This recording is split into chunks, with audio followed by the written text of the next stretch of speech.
Welcome to International Women's Day. Welcome to this special Friday. And here we are. It's a great day indeed. My name is Benjamin Akakwa and I do this together with Sweetie Abochi. As you can see, I am a Joy News woman. Today's a special day right here on the AM show and across all bulletins. Actually, you want to stay glued on your channel for that. But quickly, let me tell you what we have lined up for you this morning. On the AM show, we'll start by serving you the AM news. And after that, we'll review the newspapers. Andrew Appiah-Dankwa is a lawyer and spokesperson for Movement for Change. Kwame Nkrumah Botsio is General Secretary of the CPP, and Professor Isaac Boedi is Dean Accounting and Finance at UPSA. They'll join us to review the newspapers. And after that, we'll bring you AM Sport or Prime Take like we usually do on Fridays. Our big stories come right after. And why am I clad in a shade of pink today? Today is International Women's Day, a day set aside for worldwide acknowledgement of the accomplishments of women and promotion of gender equality. And your favorite Joy News channel has something special to mark the day, ahead of the day, right? And we're doing this on the AM show. Your cherished female anchors will be engaging in an engrossing, all-encompassing discourse on the theme for the day's celebration. That is for all women and girls, rights, equity, and empowerment. And you don't want to miss this for a second. We'll also bring you the Joy News International Women's Day Finesse, a special curated series celebrating women where each bulletin will sort of put the spotlight on women. We'll be accelerating on that in the course of the day. You want to stay for those conversations. But that's not all. Today we'll also look at something happening in the marine industry worldwide. We've seen some momentous changes in recent decades. In the last few years, the seismic event of COVID-19 and the Red Sea crisis have sent shock waves down the spines of the industry globally. Here in Ghana, as recently as the 24th of February, port transport unions were protesting what they termed as illegal fees and rampant delays at the Tema port. How, we ask, is the Ghana Chamber of Shipping facing up the core issues? Is it up to the challenge of ensuring that stakeholders in Ghana's maritime transport sector make the most of the African Continental Free Trade Area Agreement? These critical questions and more will be answered by Mr. Stanley Aholu, President of the Ghana Chamber of Shipping. Folks, and you want to stick and stay because I'll also be serving you my blunt thoughts, and I've actually titled it The GFA and Our SOEs in Ghana, the crises on our hands. So it's not one crisis, it's with an E, crises on our hands. I'll be digesting that. And of course, later we have E-Corner. Noella will be on hand to do the do, like she usually does. But here we are. Sweetie, would you like to usher us into the Yes, let's get straight into the AM news now.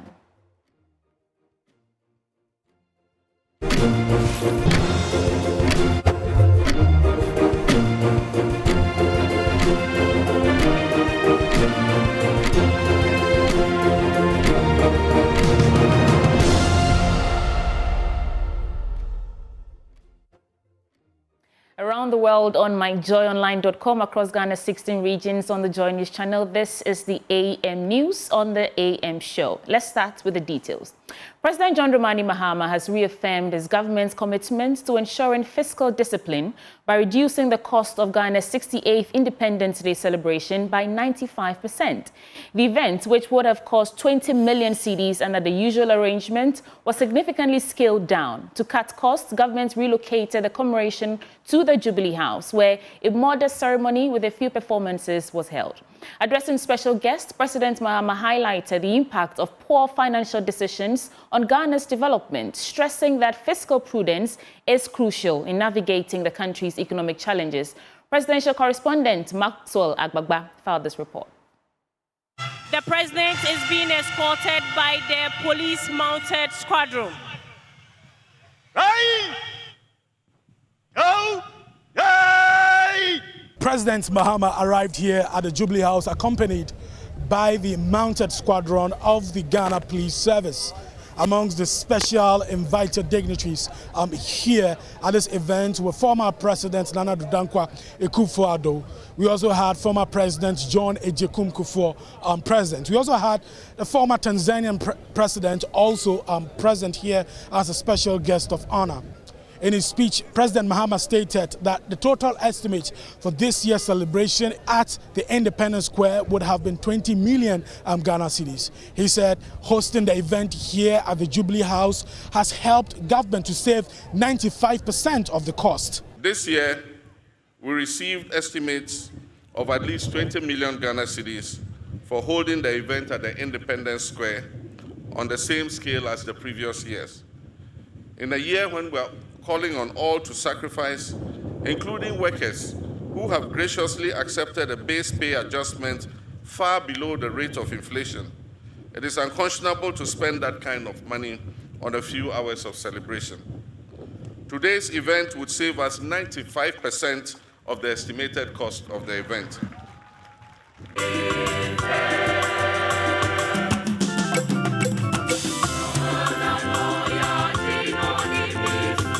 President John Mahama also made a passionate appeal to the people of Boko and other conflict-afflicted areas to give peace a chance.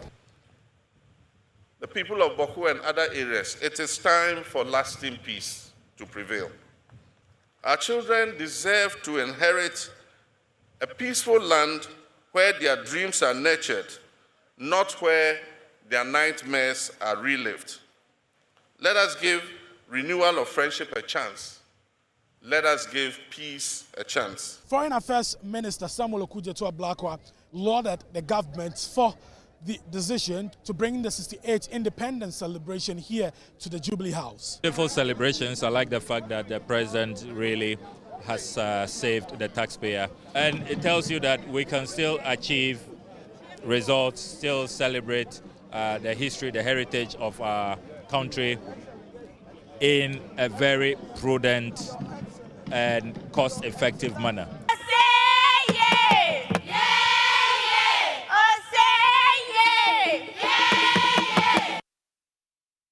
Ashanti Regional Minister Dr. Frank Amakwehene is cautioning sanitation offenders in the region against indiscriminate littering. The once beautiful garden city of Kumasi is now engulfed with heaps of filth in major drains, market centers and other residential areas, serving as breeding grounds of various contagious diseases. We'll tell you more in this report. March 6, 1957 marks a focal moment in Ghana's history and the wider narrative of African freedom. As the first nation in sub-Saharan Africa to gain independence from colonial rule, Ghana ignited a wave of hope and determination that swiftly spread across the continent. As the country commemorates 68 years of sovereignty, citizens pay tribute to the courageous leaders and visionaries who fought tirelessly for freedom and self-governance. Ghana, your beloved country, is free forever. This anniversary serves as a stark reminder of the resilience of the Ghanaian people and their steadfast dedication to building a democratic society. Over the decades, Ghana has established itself through its rich cultural heritage, economic growth, and an active role in regional and global affairs. Some Ghanaians shared their perspectives on the journey towards independence and development thus far. Independence,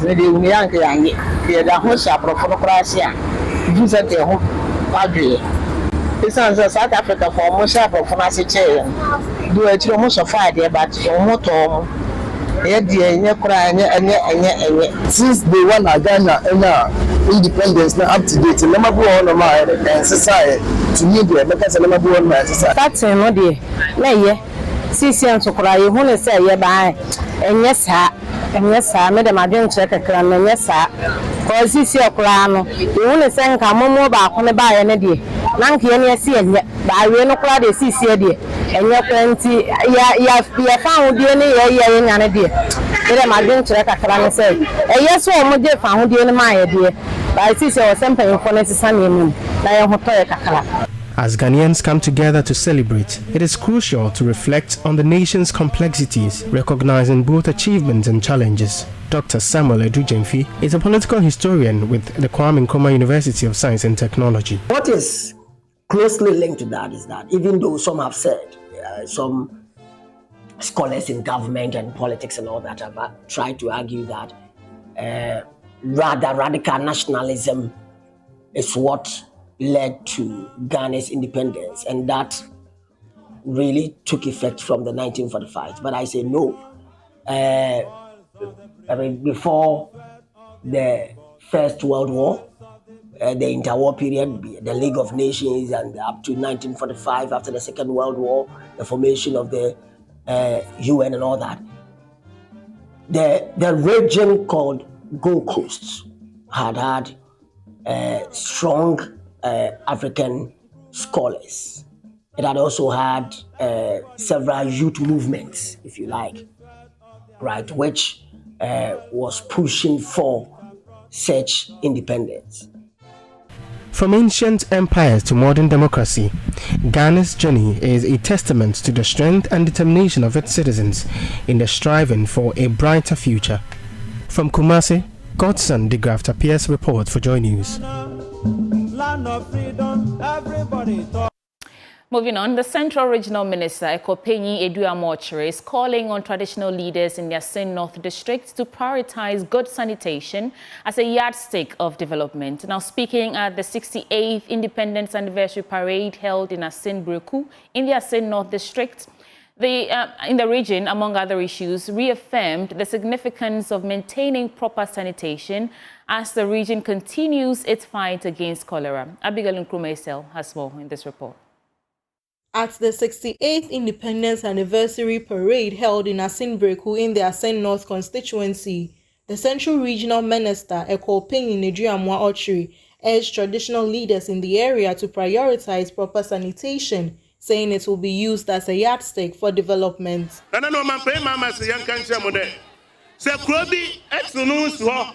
District coordinator, hear this. Here's the local program over there.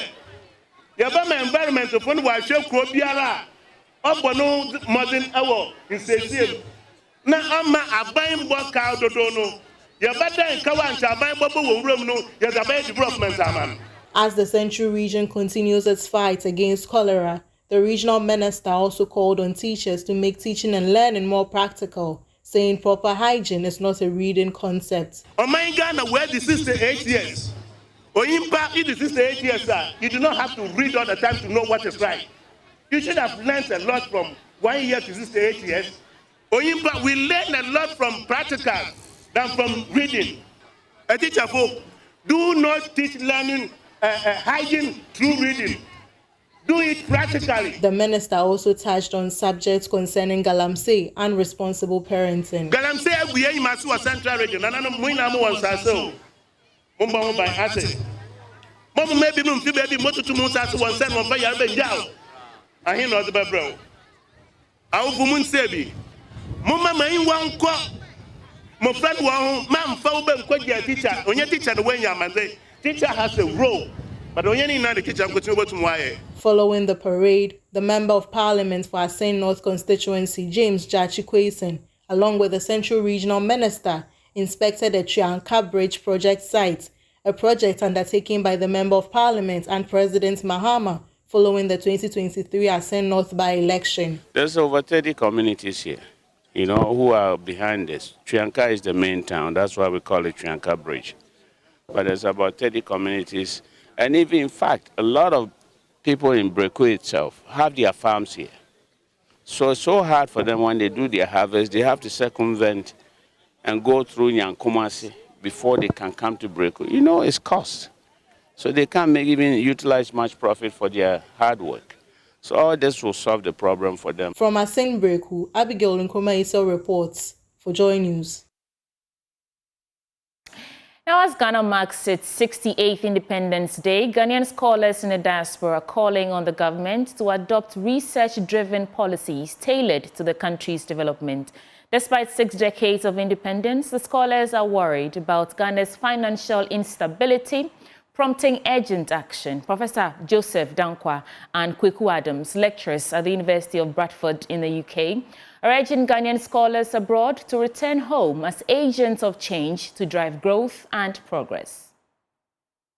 We celebrate our 68th Independence Day. It is important that Ghanaians in the diaspora contribute back home, either in various means, through network, through policy engagements. We students and scholars in the diaspora, it is our responsibility to go back home, contribute in various means. It is very, very important that we work with government and other stakeholders in the development ecosystem. Ghanaians in the diaspora have a very important role to play in the development of our country. I would like to say that Ghana has come a long way. We are 68 years old today. You know, we have independence, but we need another level of independence, which is economic independence. And everyone must put their hand to the plow. We need a paradigm shift. Everyone who is studied, who is learning, must be able to use that knowledge to help Ghana grow. We cannot depend only on the politicians. Everyone, every scholar, every worker, every staff, every driver, everyone, the rank and file, everyone must put their skills to use so that we can grow together as Ghanaians. And it's all for Ghana. These sentiments were expressed during the 68th Independence celebration at the University of Bradford, where students hosted the Student Society hosted a ceremony to mark Ghana's Independence Anniversary celebration. Antonia Gatti is president of the Ghanaian Student Society, and he explained the activities. As today marks the 68th Independence Day of Ghana, the Ghanaian Student Society, we decided to also commemorate the event by organizing a very beautiful flag-raising event at the University of Bradford. We also did a very short but very significant activity, which was the naming of a tree that we planted. The Asumdwe Dua in the University of Bradford is supposed to be a symbol of peace, a symbol of unity. At the same time, also, showing Ghanaians that we are a symbol of peace to the world as one of the peaceful countries in Ghana. Again, it also shows that we are a very resilient people.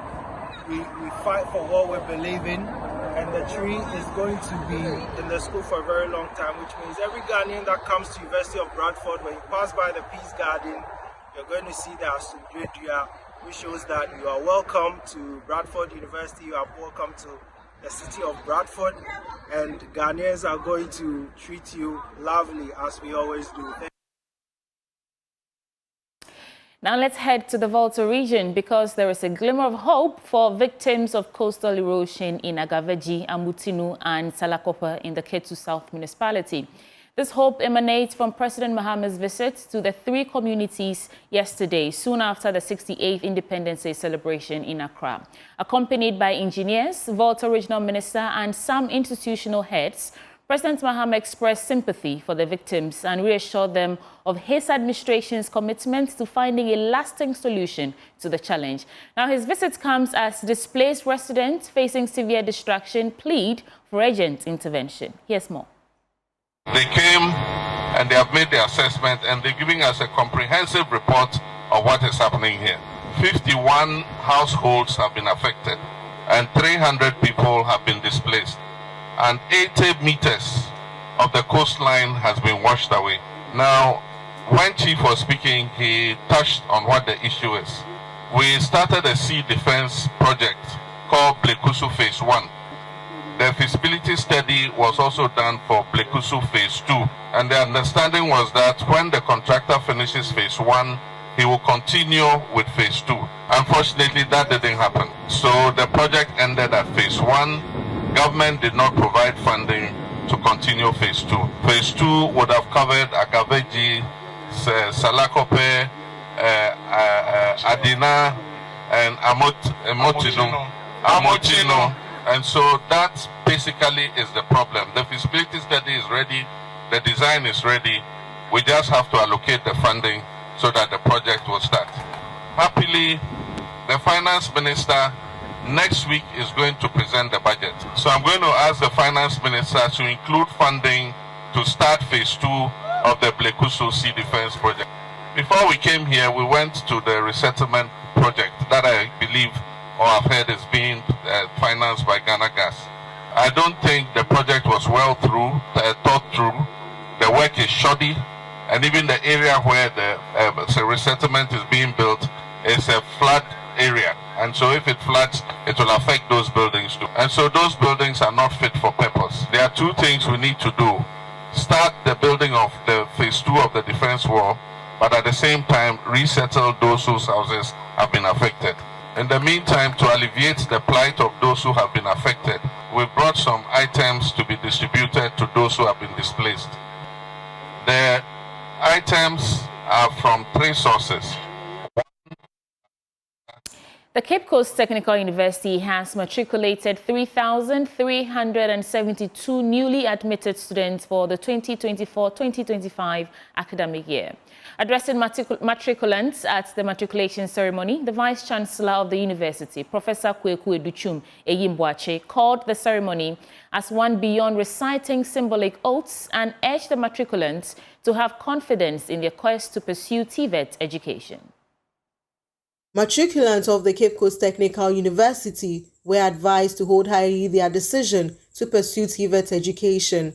According to the Vice-Chancellor of the University, Professor Kweku Educhum Eyimboache, in his address to matriculants, said the era of shame in pursuing vocational education is over. To our esteemed and cherished matriculants, all these efforts I have outlined are geared to give you quality 21st century education. To borrow a verse from the Bible, specifically Romans 12:2, I urge you to be transformed by the renewal of your mind. Change starts from the mind. Tell yourself and convince yourself that you are not here by chance, but you are actually here by choice. Do not look down upon yourself because you are in TVET or you are in a technical university. The era where vocational and technical education was looked down upon as the preserve of unintelligent or academically poor students is long gone. The Vice-Chancellor also promised the provision of a world-class standard education for the matriculants. Dear students, for us at CCTU, today's ceremony goes beyond reciting and signing some symbolic oath. To us, today, you are signing an academic contract with us.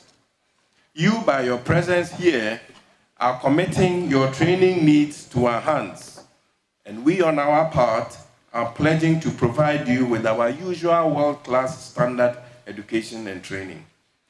Your vote of confidence in CCTU will never be in vain. For the 2024-2025 academic year, 3,372 students were admitted into the university, which is a 112% increase over the admission of the last academic year. From CCTU, Abigail Nkrumah reports for Joy News. In other stories, Deputy Executive Director of SICUD, Daniel F. Banuku, has urged the government to prioritize agriculture for Ghana's economic growth. Speaking at Beverly Hills Academy's Heritage Month in WA, he stressed the need to, quote, reset Ghana by focusing on agriculture and local production. He told Joy News that a sustainable economy should benefit local farmers and producers. Reporting from WA, Joy News' Rafiq Salam has the story. As part of their preparation for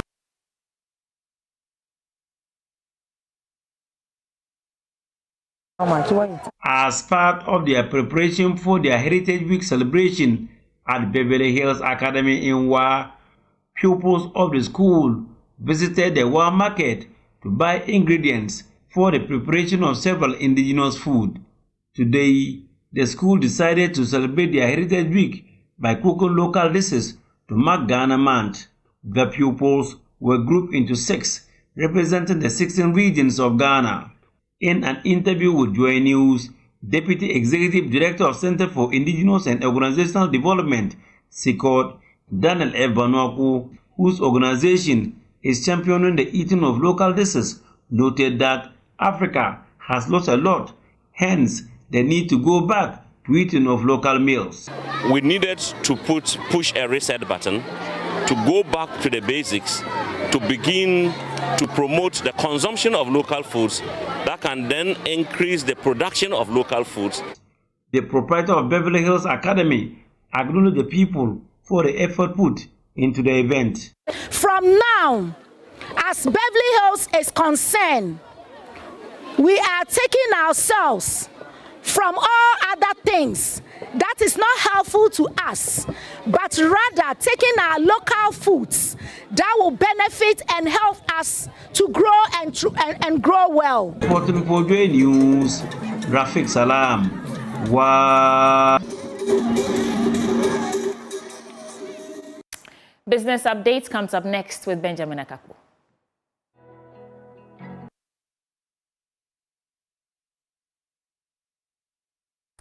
Welcome to our Business Update. Now in our first story, economist Dr. Ishmael Yamson has maintained that the country has failed to achieve economic freedom despite 68 years of independence because of corruption and a lack of patriotism.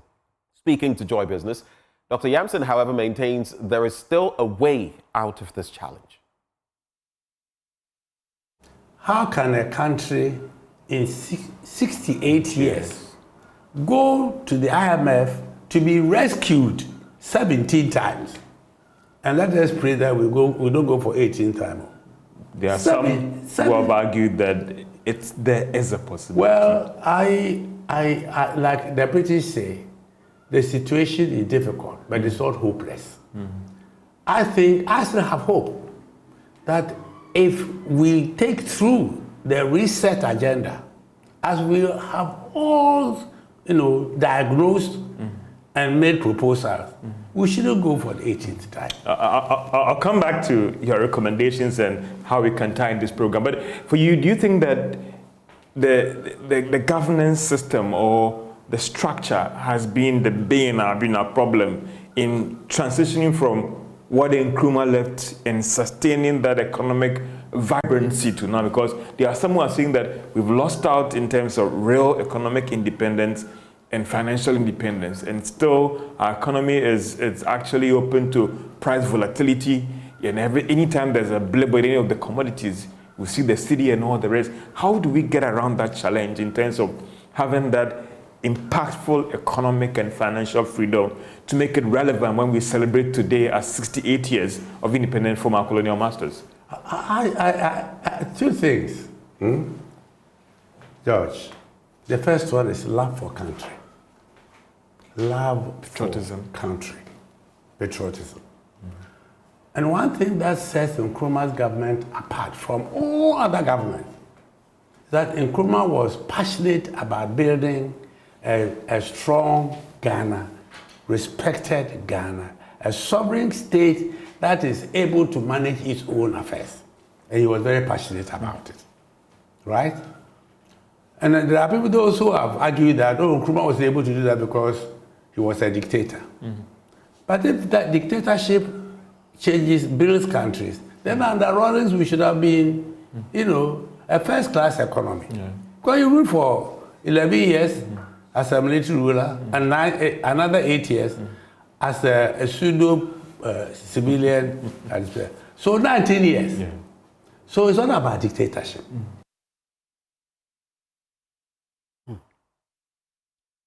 Now, renowned business executive Dr. Kofi Kodu-Asapong has cautioned government not to relent on implementing some of the key recommendations at the just-ended National Economic Dialogue. He explains that if the government fails to address some of the challenges, this will discourage future engagements on the state of the economy. He spoke to Joy Business. Committees, the groups, there were 6 groups. They all made recommendations. We didn't come here on partisan basis. We came, for me, for example, I'm a senior citizen. I came to assist. I came to share my thoughts.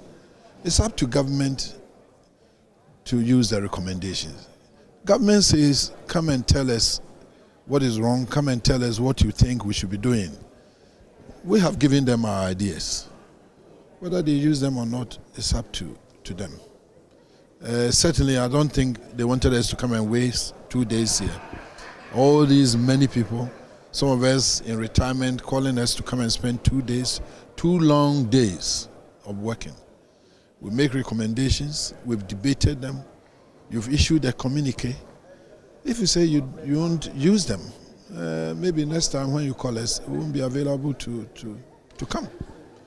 There are obviously, it's not everything they can do. It's not everything which may be feasible. But obviously there are some of them recommendations which can be taken on board. Which areas do you think should be a priority? I cannot tell. I can speak for my group. My group, we dealt with ECG, that is power. We dealt with Cocoa Board.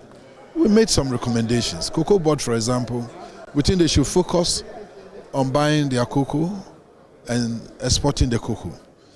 Other non-core business like going into road construction, maybe excessively importing inputs.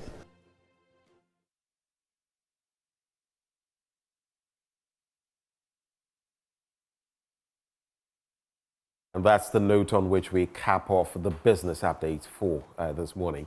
I'm passing the baton back to the woman on the beat, Sweetie Abochi. Thank you, Ben, and I really appreciate you wearing pink today in solidarity of International Women's Day. Right, and that ends the AM News Bulletin on the AM Show. Coming up next, News Review. Our guest joining us this morning, Andrew Appiah-Dankwa, is a lawyer and spokesperson for the Movement for Change. Kwame Nkrumah Botsio is General Secretary of the CPP, and Professor Isaac Boadi is a Dean, Accounting and Finance, UPSA. They're joining us in a bit. Please stay.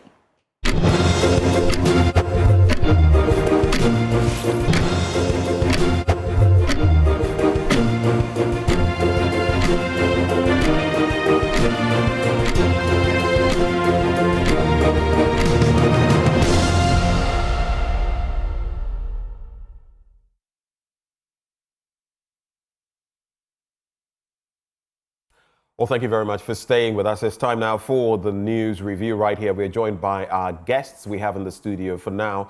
Andrew Appiah-Dankwa, he's a lawyer and spokesperson, Movement for Change. And we also have Professor Isaac Boadi, Dean, Accounting and Finance at the University of Professional Studies, Accra. Gentlemen, good morning.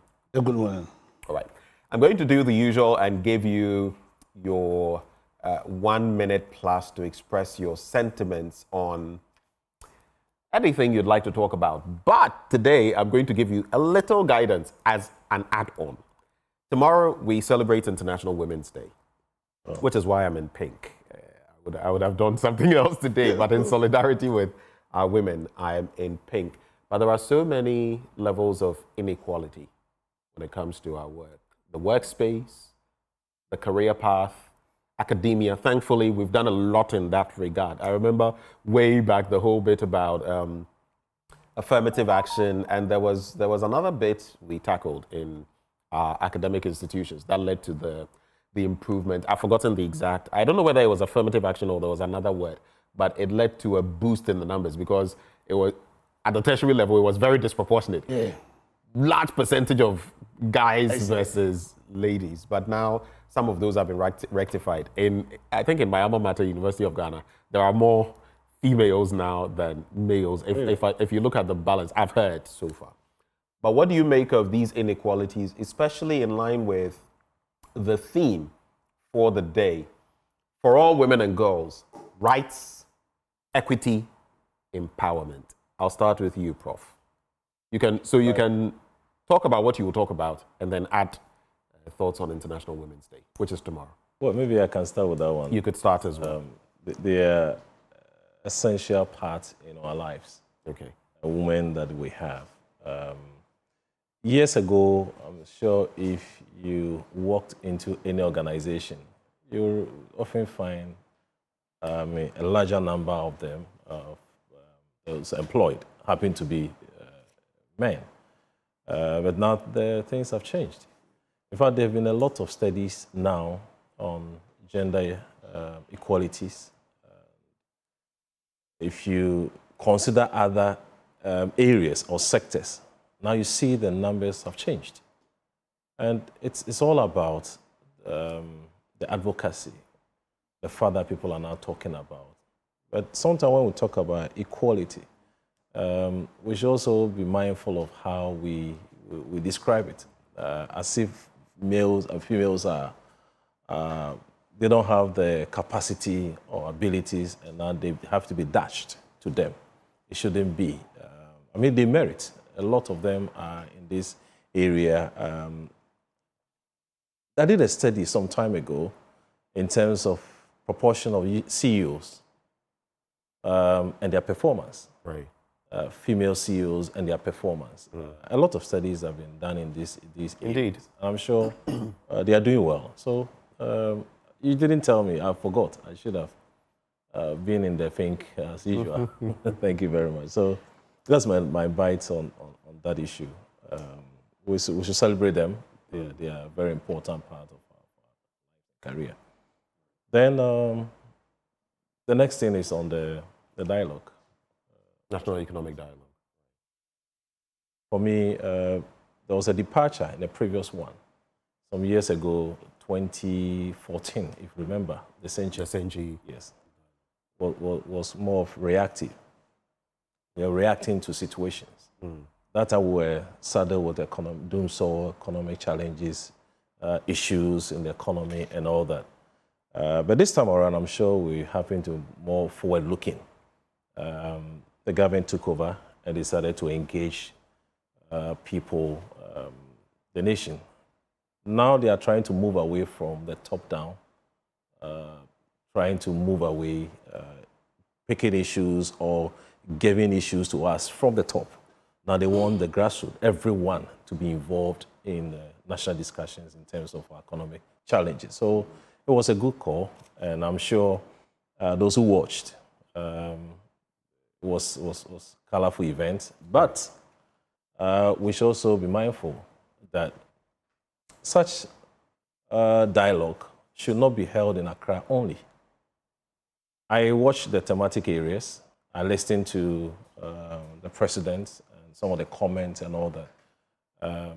Encouraging, but then going forward, if you are talking about grassroots, talking about the masses, such events should not be organized in Accra, especially when there was one thematic area, climate-related issues. Our people in the Volta region have gone through storms, last week or so. Right. So they will be the best people to respond to climate-related challenges of such sort.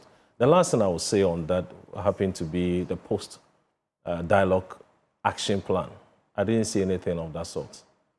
Such program, when you are done, you should be able to tell the Ghanaians, you able to tell us, yeah, these are my post-dialogue action plans. I'm going to do A, B, C, D. I didn't see that. And something on economic stability-related matters. Right. I don't know how we are going to achieve those ones because we didn't have any timelines in achieving those. So maybe when we have opportunity to do such a forum, we should be able to target some of these areas and it will help all of us. All right. I'm going to break protocol a bit and start with the Daily Graphic newspaper before I go to Andrew Appiah-Dankwa for his thoughts. So let me just give you a gist of what you can expect from the Daily Graphic this morning. 68th Independence Anniversary. President unveils vision for self-reliance. The Daily Graphic newspaper now. 68th Independence Anniversary. President unveils vision for self-reliance. Then public laud cost-cutting on Independence Day. Those two stories, the main stories on the front page of the Daily Graphic newspaper. Then on the back page, 8 SMEs selected for GEF a $7 million grant to boost plastic recycling. That's a very important bit there. You were just talking about climate change and its other effects, and this also has its own effect on the environment. Then we have CBG hands over 26 boreholes to underserved communities, and those are the main stories as far as the Daily Graphic newspaper is concerned. If you go to the snippets, you would see Nigerian senator suspended after making sexual harassment claims. U.S. exits $9.3 billion climate deal with developing nations. History, come back February 24 et al. And then embrace AI or become obsolete. Quality assurance expert to African tertiary institutions there. In other stories, you also have hearing notice served to former Hohoi MP. President Mahama confers with Ivorian counterpart in Abidjan, dealing with liquid fuel cost. Energy Minister proposes gas to power solution. And tears tributes as football family mourn, of course. Holy. Yeah. Francis Yao Frimpong, known as Pole or Nana Pole, as some would call him. But before we get to those stories, let me just invite the Honorable Andrew Appiah Dankwa to share his thoughts on the International Women's Day and the other bits you would have spoken of. And then I'll bring in the other Honorable. What do you say? This, I don't know. This is not Honorable Worry. No. This is Kubash. Honorable Kubash. But anyway, Andrew Appiah Dankwa, your thoughts. Yeah. So let me wish your lovely viewers a good morning. Wish yourself a good morning. It's been a while since we met on this show, and thanks for reminding me that today is. So it's actually tomorrow. It's actually tomorrow. Okay. Yeah. So in anticipation of that. Yeah, you are in pink. I think the spirit was speaking to me because I know that pink is the official color for that celebration, but I think I'm best dressed. I'm best dressed for the occasion. Because I'm wearing my Achimota attire, and I think an argument can be made that no institution in Ghana has pushed the agenda for the empowerment of women than Achimota School. It was the first time issues concerning women empowerment became topical in this area of the world was when Achimota was being formed, when there was a debate as to whether it should toe the lines of the other second cycle institutions and be an all-boys institution. And one of the greatest, I don't know whether, let's say Ghanaians, because Ghana was officially created in 1957, but one of the greatest, arguably one of the greatest Ghanaians of all time, Kweji Agri, made an argument that listen, if we educate the boys, you are just educating individuals. Like if you want to educate the nation, then you need to educate the women too. And within a very short period of time, after the argument was made, and after Achimota was opened up to both boys and girls, and the philosophical conception seen in the badge of the school, as in the piano, within a very short time, Achimota gave Commonwealth the first woman female judge. Very, very short time. Give Ghana and give Africa, West Africa, I think the second medical doctor, Susan Ufuriata, and set the pace. There's a long list. And set the pace for women. Was former President Atta Mills not, though we are talking about women, but was he not a product of... Yeah, he was. Because in there too, you have presidents, in fact, former President Rawlings as well. In fact, so in Achimota... And his wife, Nana. In fact, in Achimota, we argue, so among the schools, how many presidents have you produced? In Achimota, among the houses, we argue about them. Yeah, so his house was mentioned, I mentioned, but that's the fact. Good schools. They say schools are arguing, and within the school, among the houses, wow. Yeah, that's the fact. So Kubash was quickly going to talk about his house having produced Atta Mills. And I was going to give a rebuttal. Then we gave Ghana a JJ Rowling. My house. Your house. And we almost gave another president. If Alan Chamantin had been a president, oh wow, the house would have produced another president. I see. Yeah.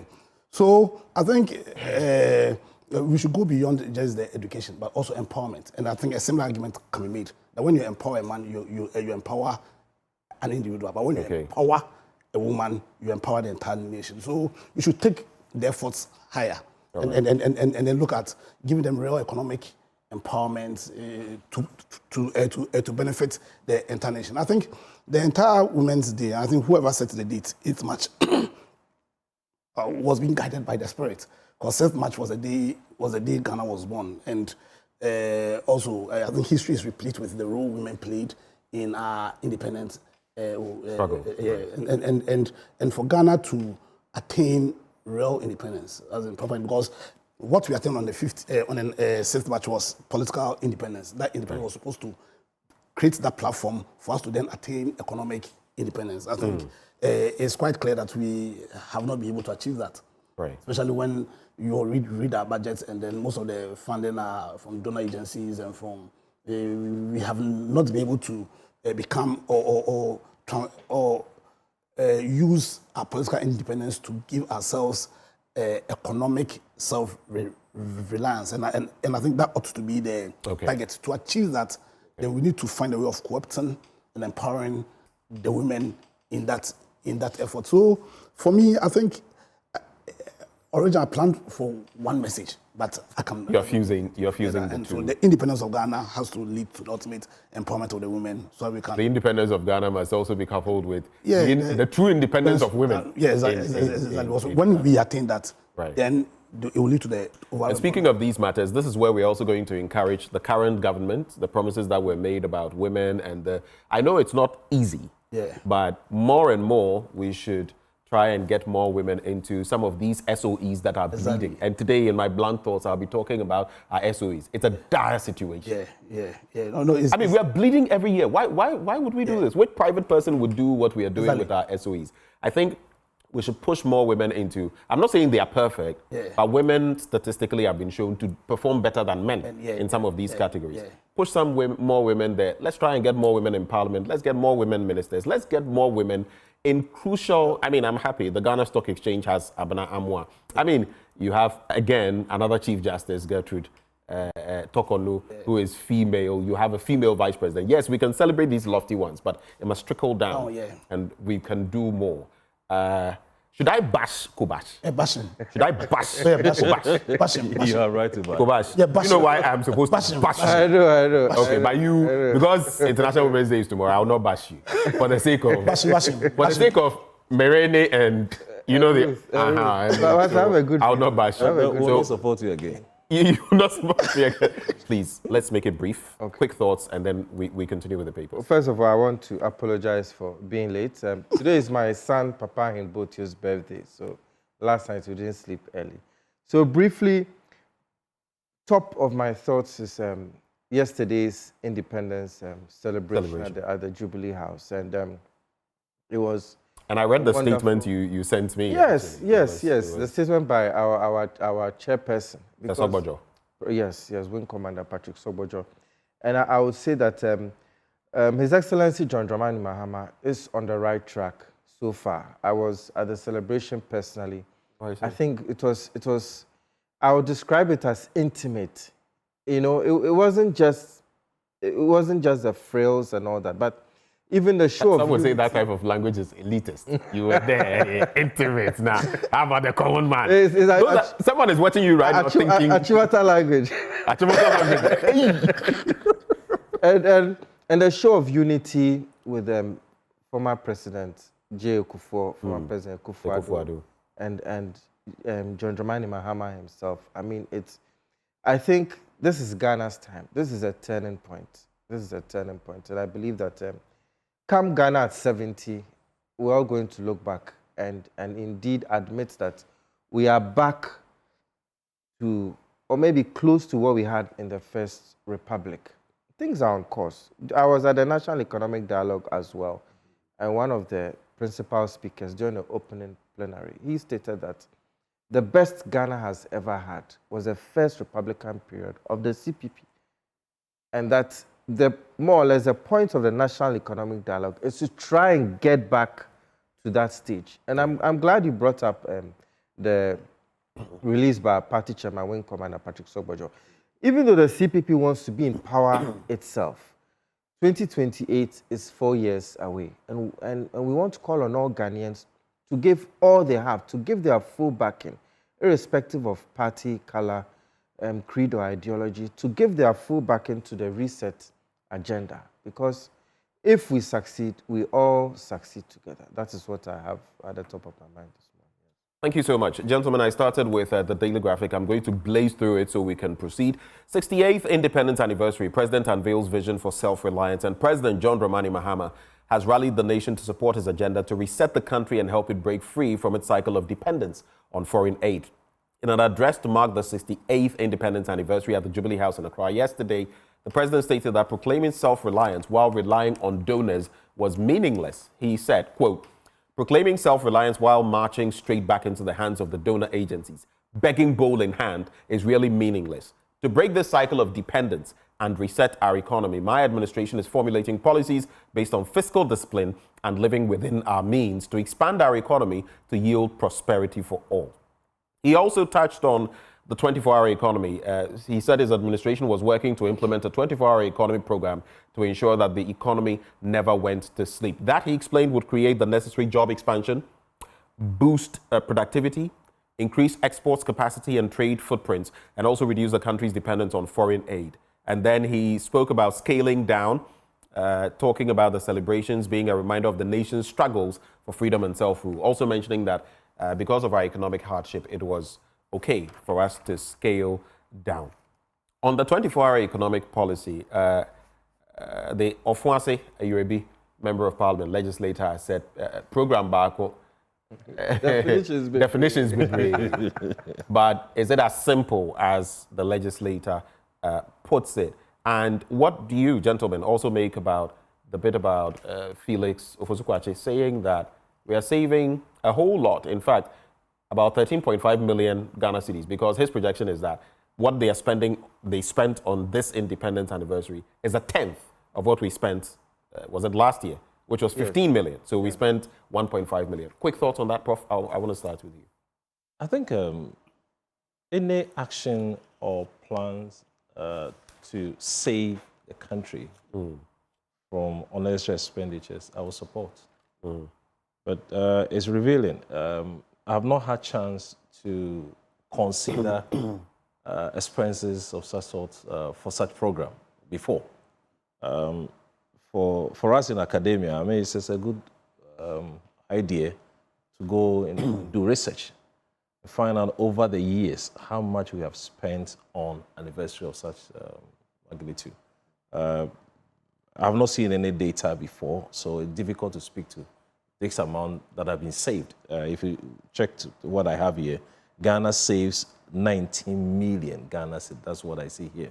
That's the same thing that you've read. I have not seen that. So difficult to really actually believe.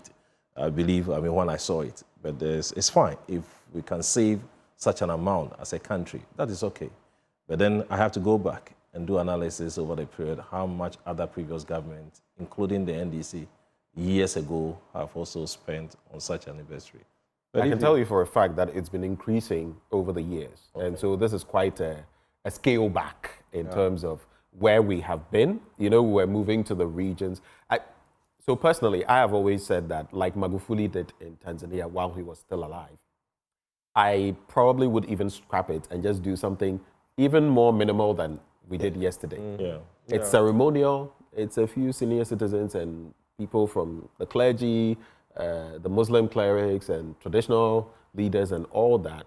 It's a reminder of where we are. But in terms of money, I don't think we should really be spending even 1 million, even 500,000 on Independence Day celebrations, because the 1.5 million can put up a school in some deprived community. So for me, this is very low, but Oliver Twist, I'm still asking for. That's I agree with you perfectly. My thinking.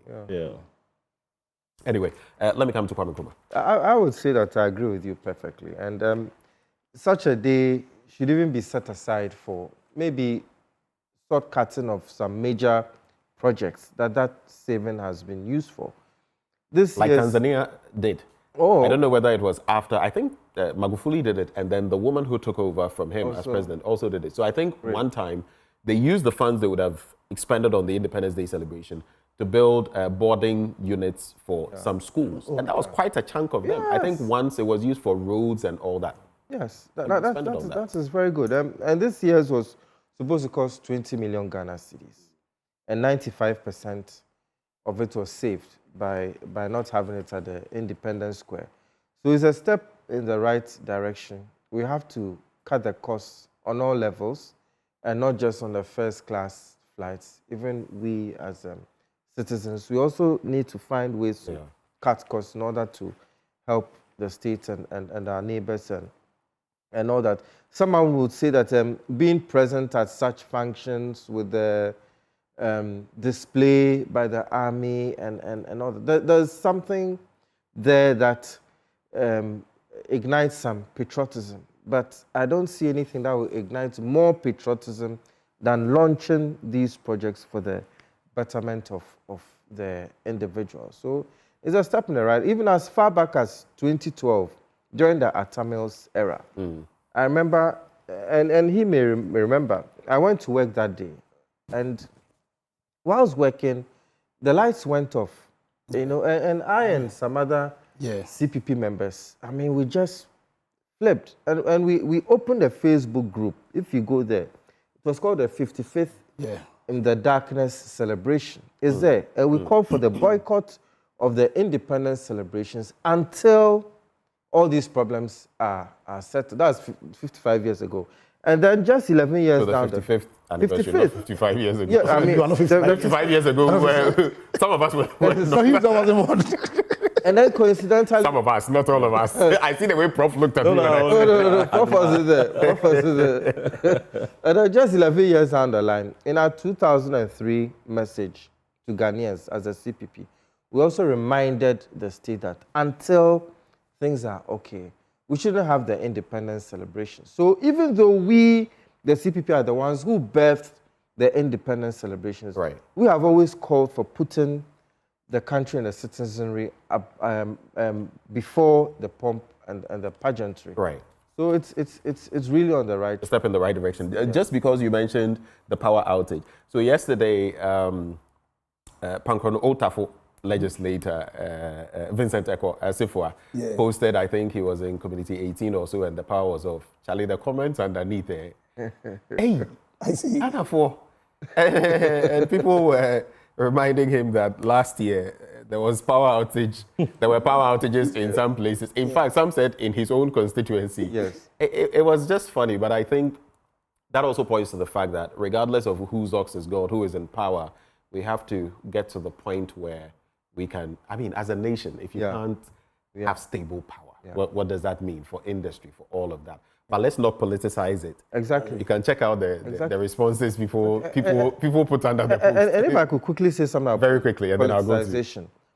I mean, some of those in the crowd were criticizing His Excellency Nana Akufo-Addo.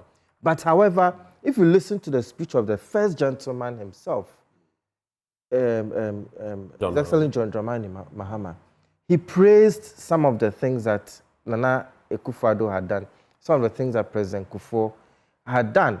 You understand me? So we as a citizenry, we should take a cue. Okay. You see, the first gentleman he's showing us a direction in which we should move. And we should stop, we should try and tone down on the politicization and then unite to achieve the Ghanaian, what we would call the Ghanaian dream.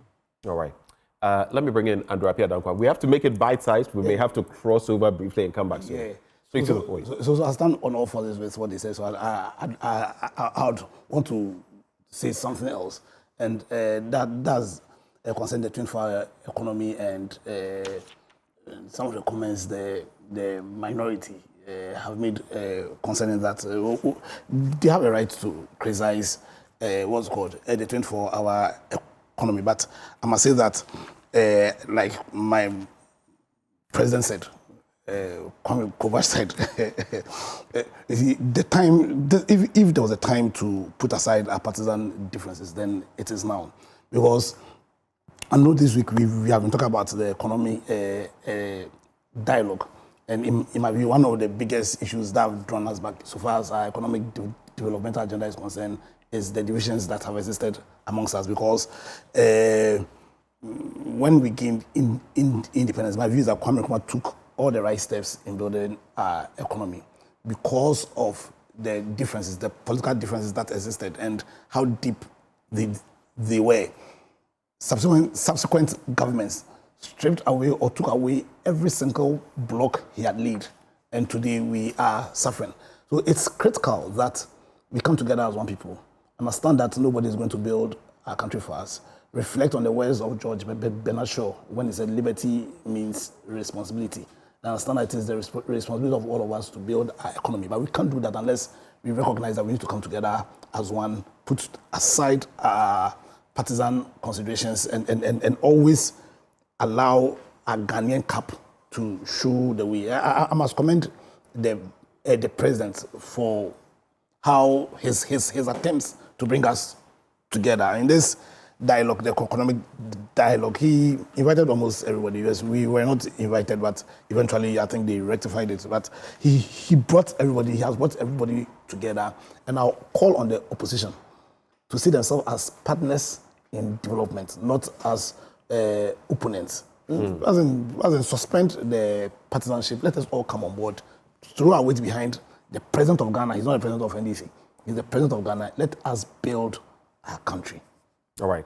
Thank you very much for those thoughts. Very quickly, U.S. exits $9.3 billion climate deal with developing nations, and all of those in the fray. We know of the USAID incident as well. Nigerian senator suspended after making sexual harassment claims. Nigerian lawmakers have suspended a senator for 6 months, a day after she submitted a petition alleging she had been sexually harassed by the Senate President, Natasha Akpoti-Uduaghan. Last Friday made the accusations against one of the country's top politicians, Godswill Akpabio. You can get details from the paper, which also reminds me of the Clotekole legislators incident where someone referred to her with that.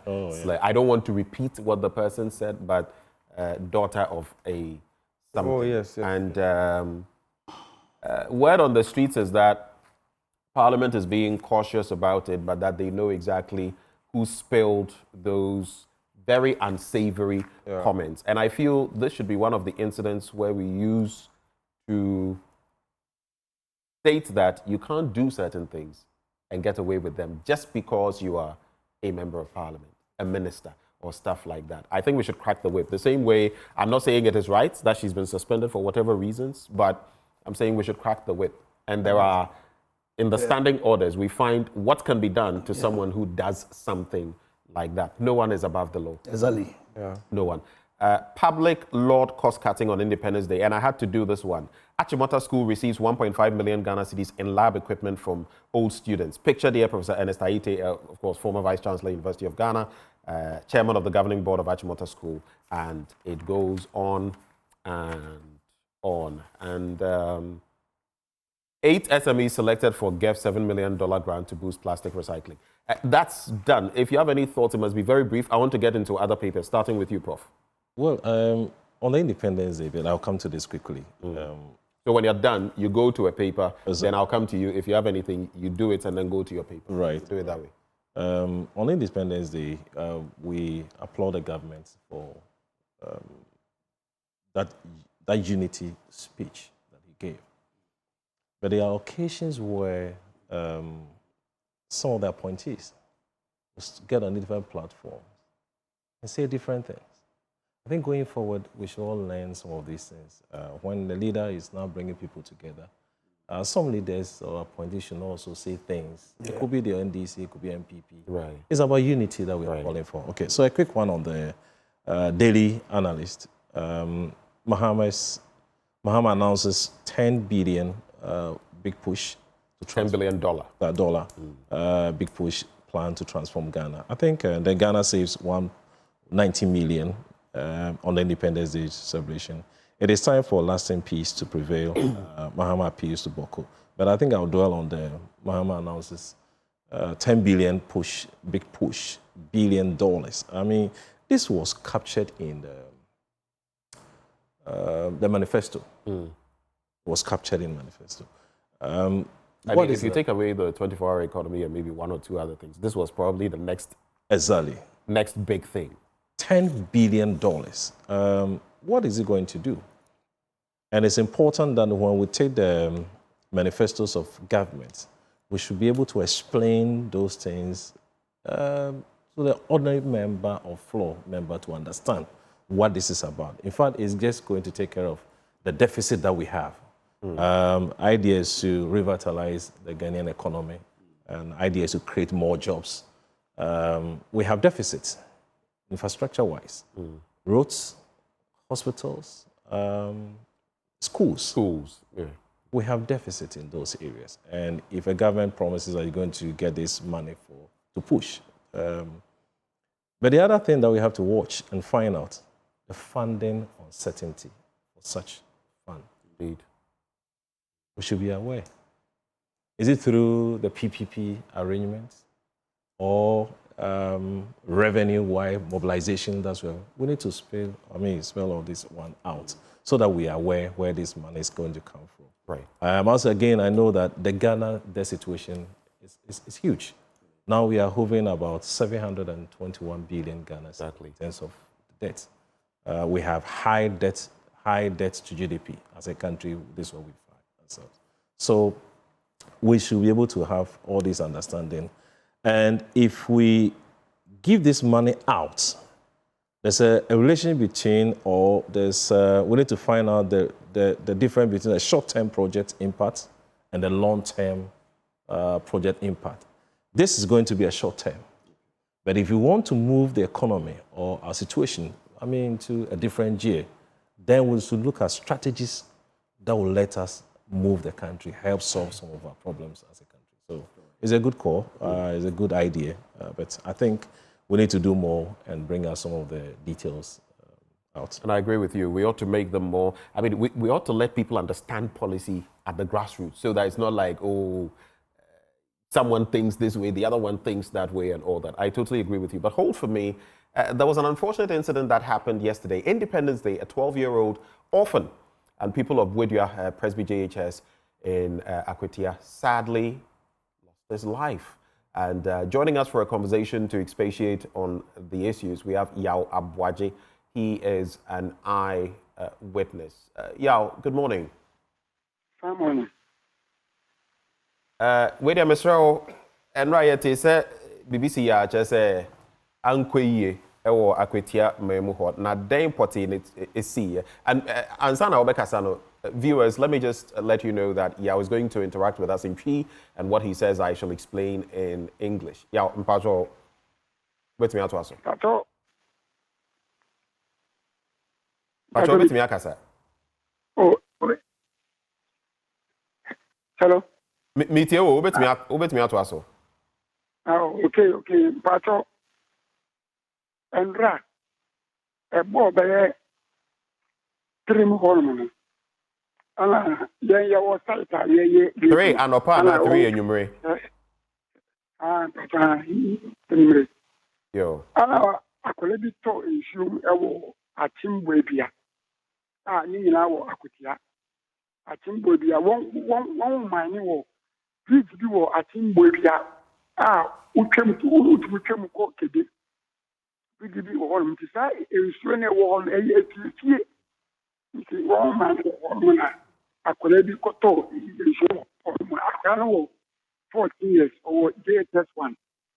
Nti won way we need them won na abobe 5 asana wo tumi akola no na menim ko ni won yi akola no won ni na otwifo won be buoku ye mo obi ankasa ye mo obi aye but police power ana won dey ambulance to issue if no one ya akola na won.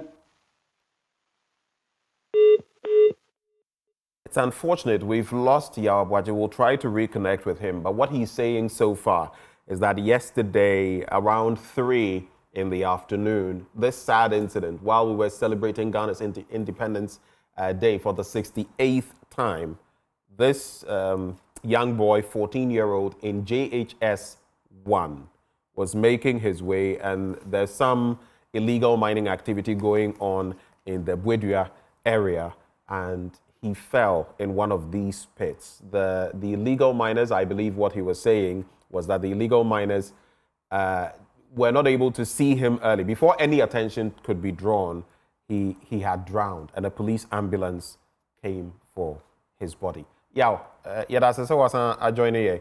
Pacho, inti na wo ka say, omo ana omo importem ho no, omo enhunu ntem. Hwan no mo na wo kan, omo moti importem no mo ana say, omo ana omo ye galamsey edwuma no. One year, mine, one need site wo, but amana won tutu ye no, one an kata so. Ana ma afani kokoto issue. Afani ko school Bodia Prezi. Afani Febio or ye janka ni ma ni papa fili over 14 years. JHS 1. But one year is my own. A man or ye try back di adama. And a trap so are not you. Matthew, Anna Yatama, one a man a honum. What's it almost normal mining away honomo? What's it from the same view? The Trebaku, Idi Adama, or no Bobia. As I the Trebaku, Matthew Nusu Bobia.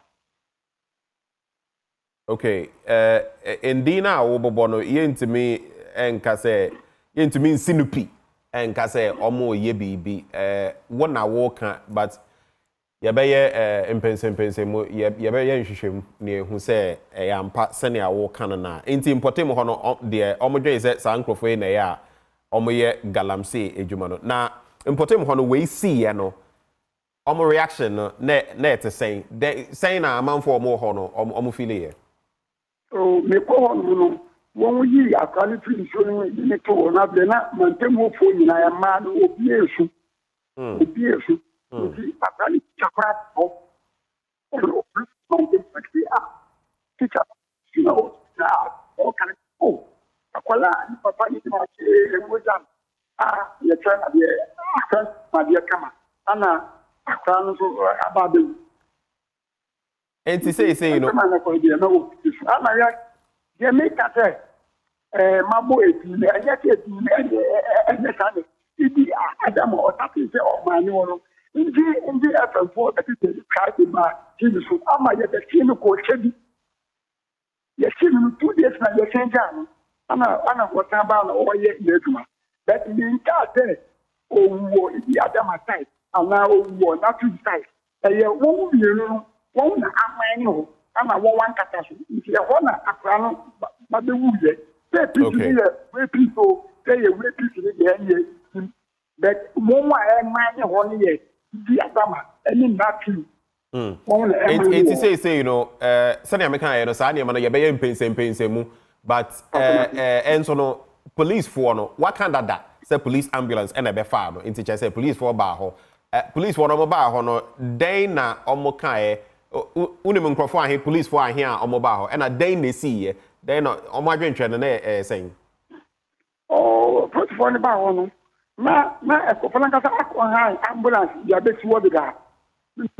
For me, what would you do? Ambulance, I want the Baba call a autonomous hospital. One, you see, grandma, you see, I pretty for say, one to the Ura on. And you know, first 1 year. One would have opportunity, Mammy, you know, but the shower pass say, one, and to the say, you know, just a woman who said police for no, and a banco to no more chill be a Bibisa NC. Don't you be a. And to say, Ransan Obejaya Honor, person be so. Dana and Potem near a seaway, a dear Atoyan, you know.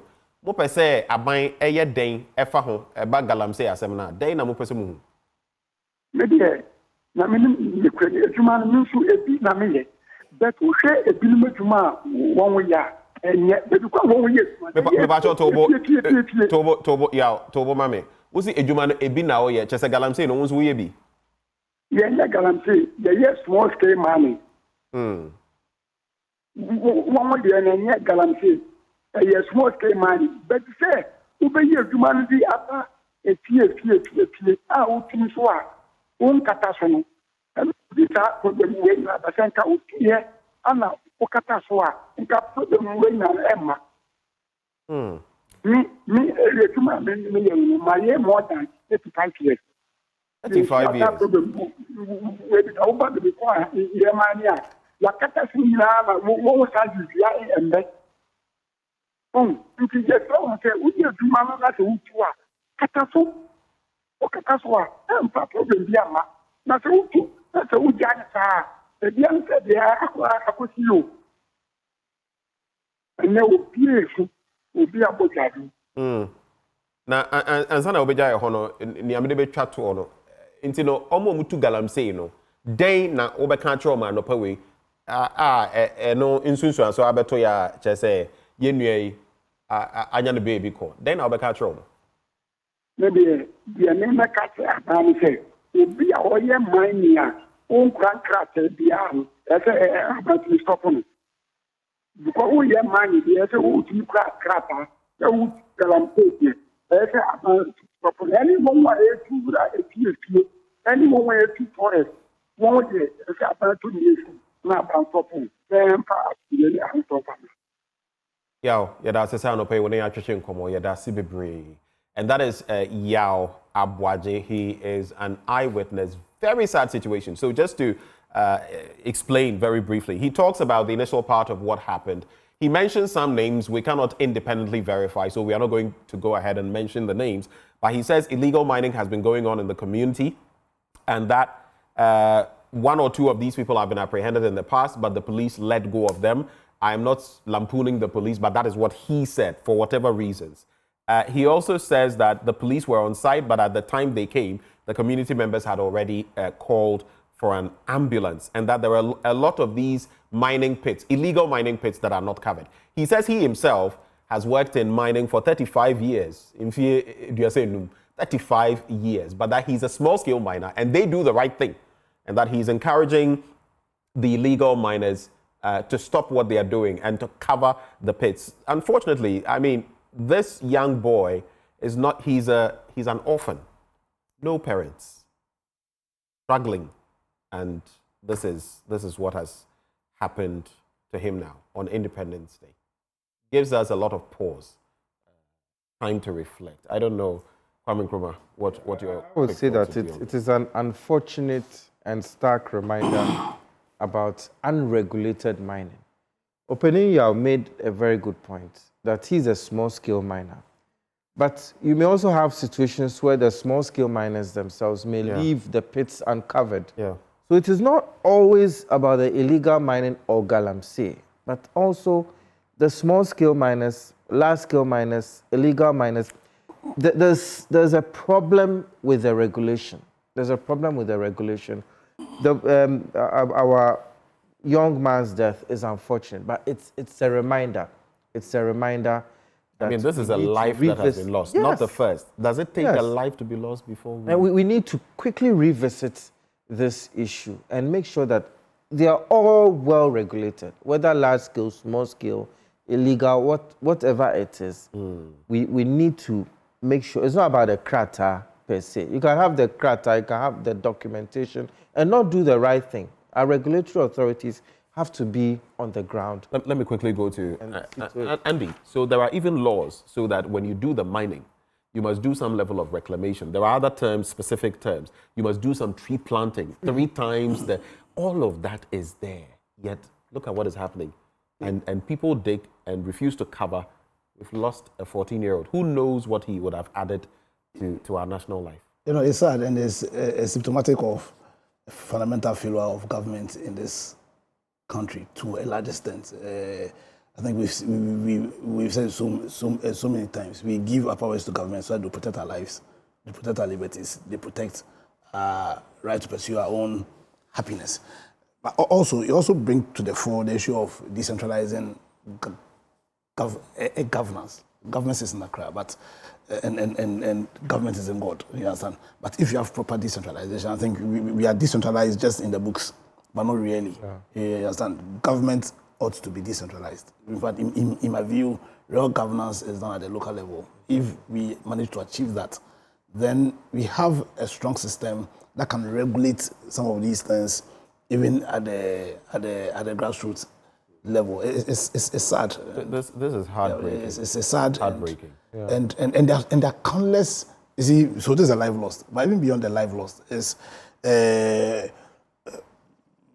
also the impact of galamsey and all the other failures of government on our lives, on our quality of life. Because the right to protect our life isn't just about dying, but also the quality of life. So I just call on government,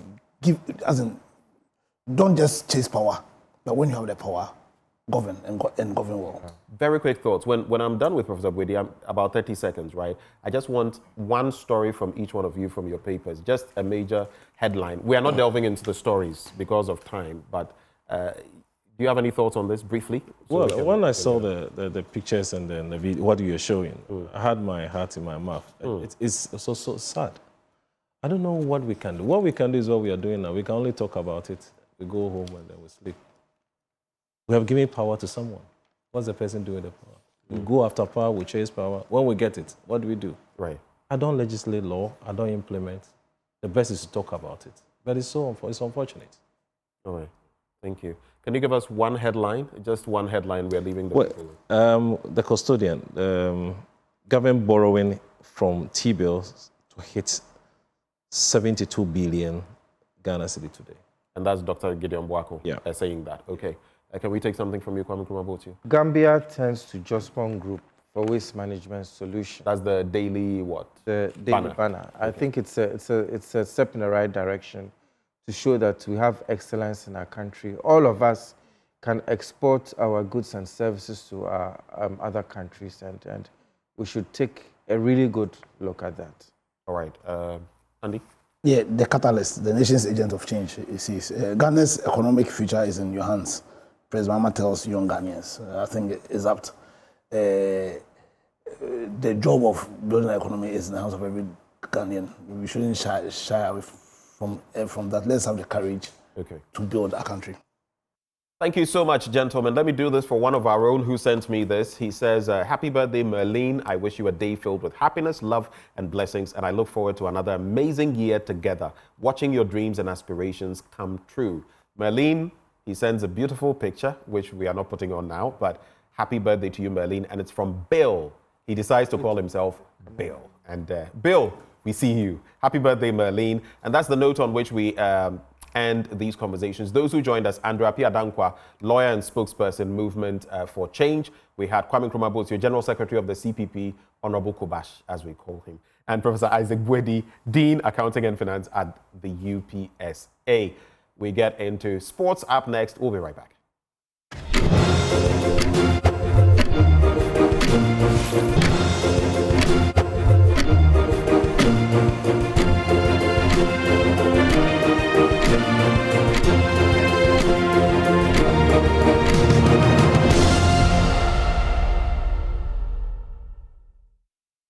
Welcome to the big stories on the AM show, and especially as we contemplate Independence Day, the 68th, yesterday, as we contemplate a 24-hour economy and more, we contemplate this morning a crucial aspect of our economy. The maritime industry worldwide has seen some momentous changes in recent decades. In the last few years, the seismic events of COVID-19 and the Red Sea crisis have sent shockwaves down the spine of the industry globally. Here in Ghana, as recently as the 24th day of February 2025, port transport unions were protesting what they termed illegal fees and rampant delays at the Tema port. How, we ask, is the Ghana Chamber of Shipping facing up to the core issues? Is it up to the challenge of ensuring that stakeholders in Ghana's maritime transport sector make the most of the African Continental Free Trade Area Agreement, for example?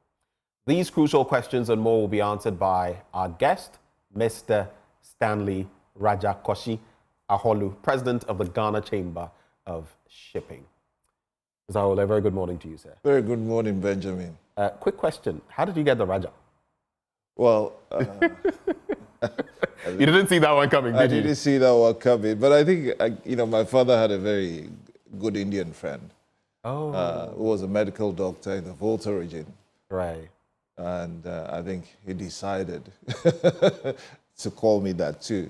I have one too that I will not reveal now. I'll reveal it privately. But the doctor who delivered me was Sri Lankan, and he gave me. Oh, okay. Give you. It also starts with R.A. Oh, it's I see, something. I see. But it's my secret. Oh, fantastic. We have something in common then. We have something in common. Let's start from here as we talk about the maritime industry. Yeah. How old and how vibrant is the modern? I'm not referring to the modern maritime industry in Ghana. The modern maritime industry in Ghana, how old and how vibrant? I think it's as old as our country. Mm-hmm. And it predates independence. I think what we have currently, which is an enhancement of a colonial system, in my humble view, basically concentration on ports to take out raw materials or commodities, and then the same ports bringing in finished products, consumable products. And so the key thing in terms of the maritime sector for most of Africa, sub-Saharan Africa, is essentially ports. And I say that, you know, the overemphasis on ports is a colonial, you know, a vestige of colonial system. And that has continued. Of course, there has been improvements in infrastructure. Ports have modernized quite significantly. MPS terminal and our ports are one of the best in the region in terms of the facilities in the ports, the connectivity globally. I think we're doing very well there. But then again, you know, the maritime transport value chain goes beyond ports. And so to focus on ports simply means that we are neglecting the other aspects of the value chain. And that has detrimental impacts on our economy. And we'll talk about that. But is that what we're doing? Yeah, we are overemphasizing ports. Of course, we should emphasize on our ports, modernize them, enhance them, and make sure they are up to modern standards. We are doing exactly that. There's investment in our port systems. However, just focusing on that to the neglect of the other aspects of the maritime value chain, what that does is that we lose quite a lot of value that could have been derived from the rest of the value chain. And so then also we are importing maritime transport services. We are net importer of maritime transport services. So I'll give you a couple of statistics. I mean, this is the United Nations Conference on Trade and Development in terms of what they say in respect of how much money, and I think we need to put this in terms of... We need to quantify. We need to quantify, then we can see the extent of the problem we have. So the UNCTAD stats show that we have, in terms of transport services exports, in other words, what's the component of transport services that we are exporting or providing, that amounts to about $426 million US dollars. Is it as a country or as a continent? As a country. As a country. As a country. I'm talking about Ghana now, as a country. Transport services imports. What we are importing in terms of services, transport services, amounts to $2,409 million. So that's about 5-6 times more than what we are actually putting out. And why is this important? It's important because we are a net importer of everything we consume. And so if we are spending our hard-earned currency importing goods and also exporting goods, and there's a trade deficit in terms of imports and exports.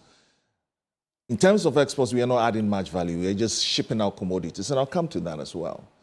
And if we're just basically importing everything we consume, 95% or so of our international trade or trade in merchandise that we bring in is carried by sea. 95%. It's carried by sea.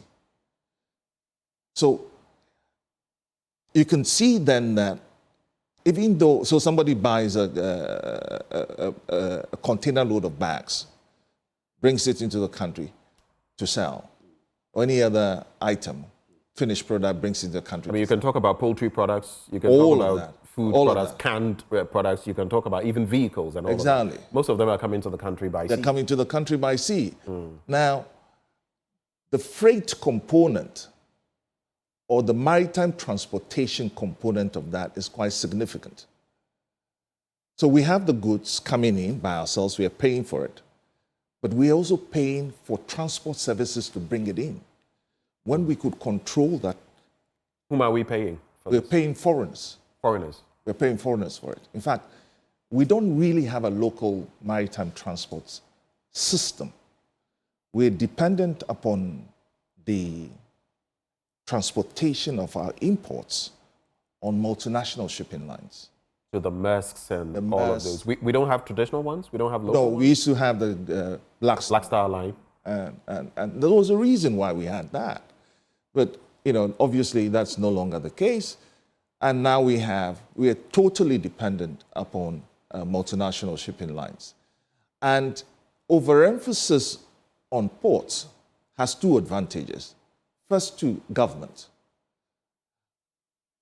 If you consider that, government's tax revenue, over 50% of government tax revenue is derived from the two ports. So you're talking what, Tema, Takrady? Tema and Takrady. Our tax revenue, mass of our tax revenue is derived from the two ports. 50%? Over 50%. Yearly? Yearly, from the two ports. So we're heavily dependent on those ports. Who else benefits from the ports we have? Multinational shipping lines. Because the value chain, when ships come in, they discharge cargo, they load cargo. The agents of the shipping lines are not necessarily Ghanaian in the beneficial sense of the word. And so that entire transportation chain, the revenue derived from that doesn't stay here, it goes out. So as I've said, we are importing maritime services to the tune of $2.4 billion. And we're only generating about 4 million worth of maritime transport services. So we have a deficit of 1.9 billion that we are losing or we are throwing away. So if we could... How can we plug that? Well, a couple of things. We need to define the maritime value chain and understand that it goes beyond ports. All the services relating to the importation of cargo, transport services relating to the importation of cargo, including, for example, this is quite important, insurance, cargo insurance. When we import under trade terms called CIF, cost, insurance, and freight. So the person importing into Ghana pays cost of the goods, pays insurance of the goods, pays freight on the goods for the transportation of goods to a foreign entity. There are insurance companies here. If you think about it, your cargo is traveling into Ghana. It should be insured here. It should be insured here because if there's, what are you insuring against? You're insuring against the perils of the sea. You're insuring against short delivery. You're insuring against damage to the cargo when it arrives here. And when it does arrive, maybe even piracy. Piracy and all of that. Now, those are some of the perils of the sea. So when it does arrive here with problems that are covered by insurance, then your insurer is somewhere else out of this country. How do you make a claim? And so we are, basically sending that money when all of that insurance money can't stay in country. Because if we could insist or find a way of insisting that cargo insurance on our cargo remains here, we can claw back from that $1.9 billion to retain that value here.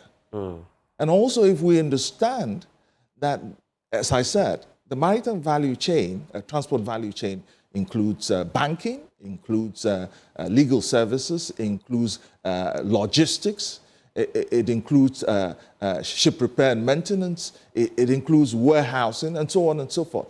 An agency of the shipping lines, this matter of agents, freight forwarders now at loggerheads with shipping lines in terms of the cost of doing business. The matter is now in court. The freight forwarders have sued.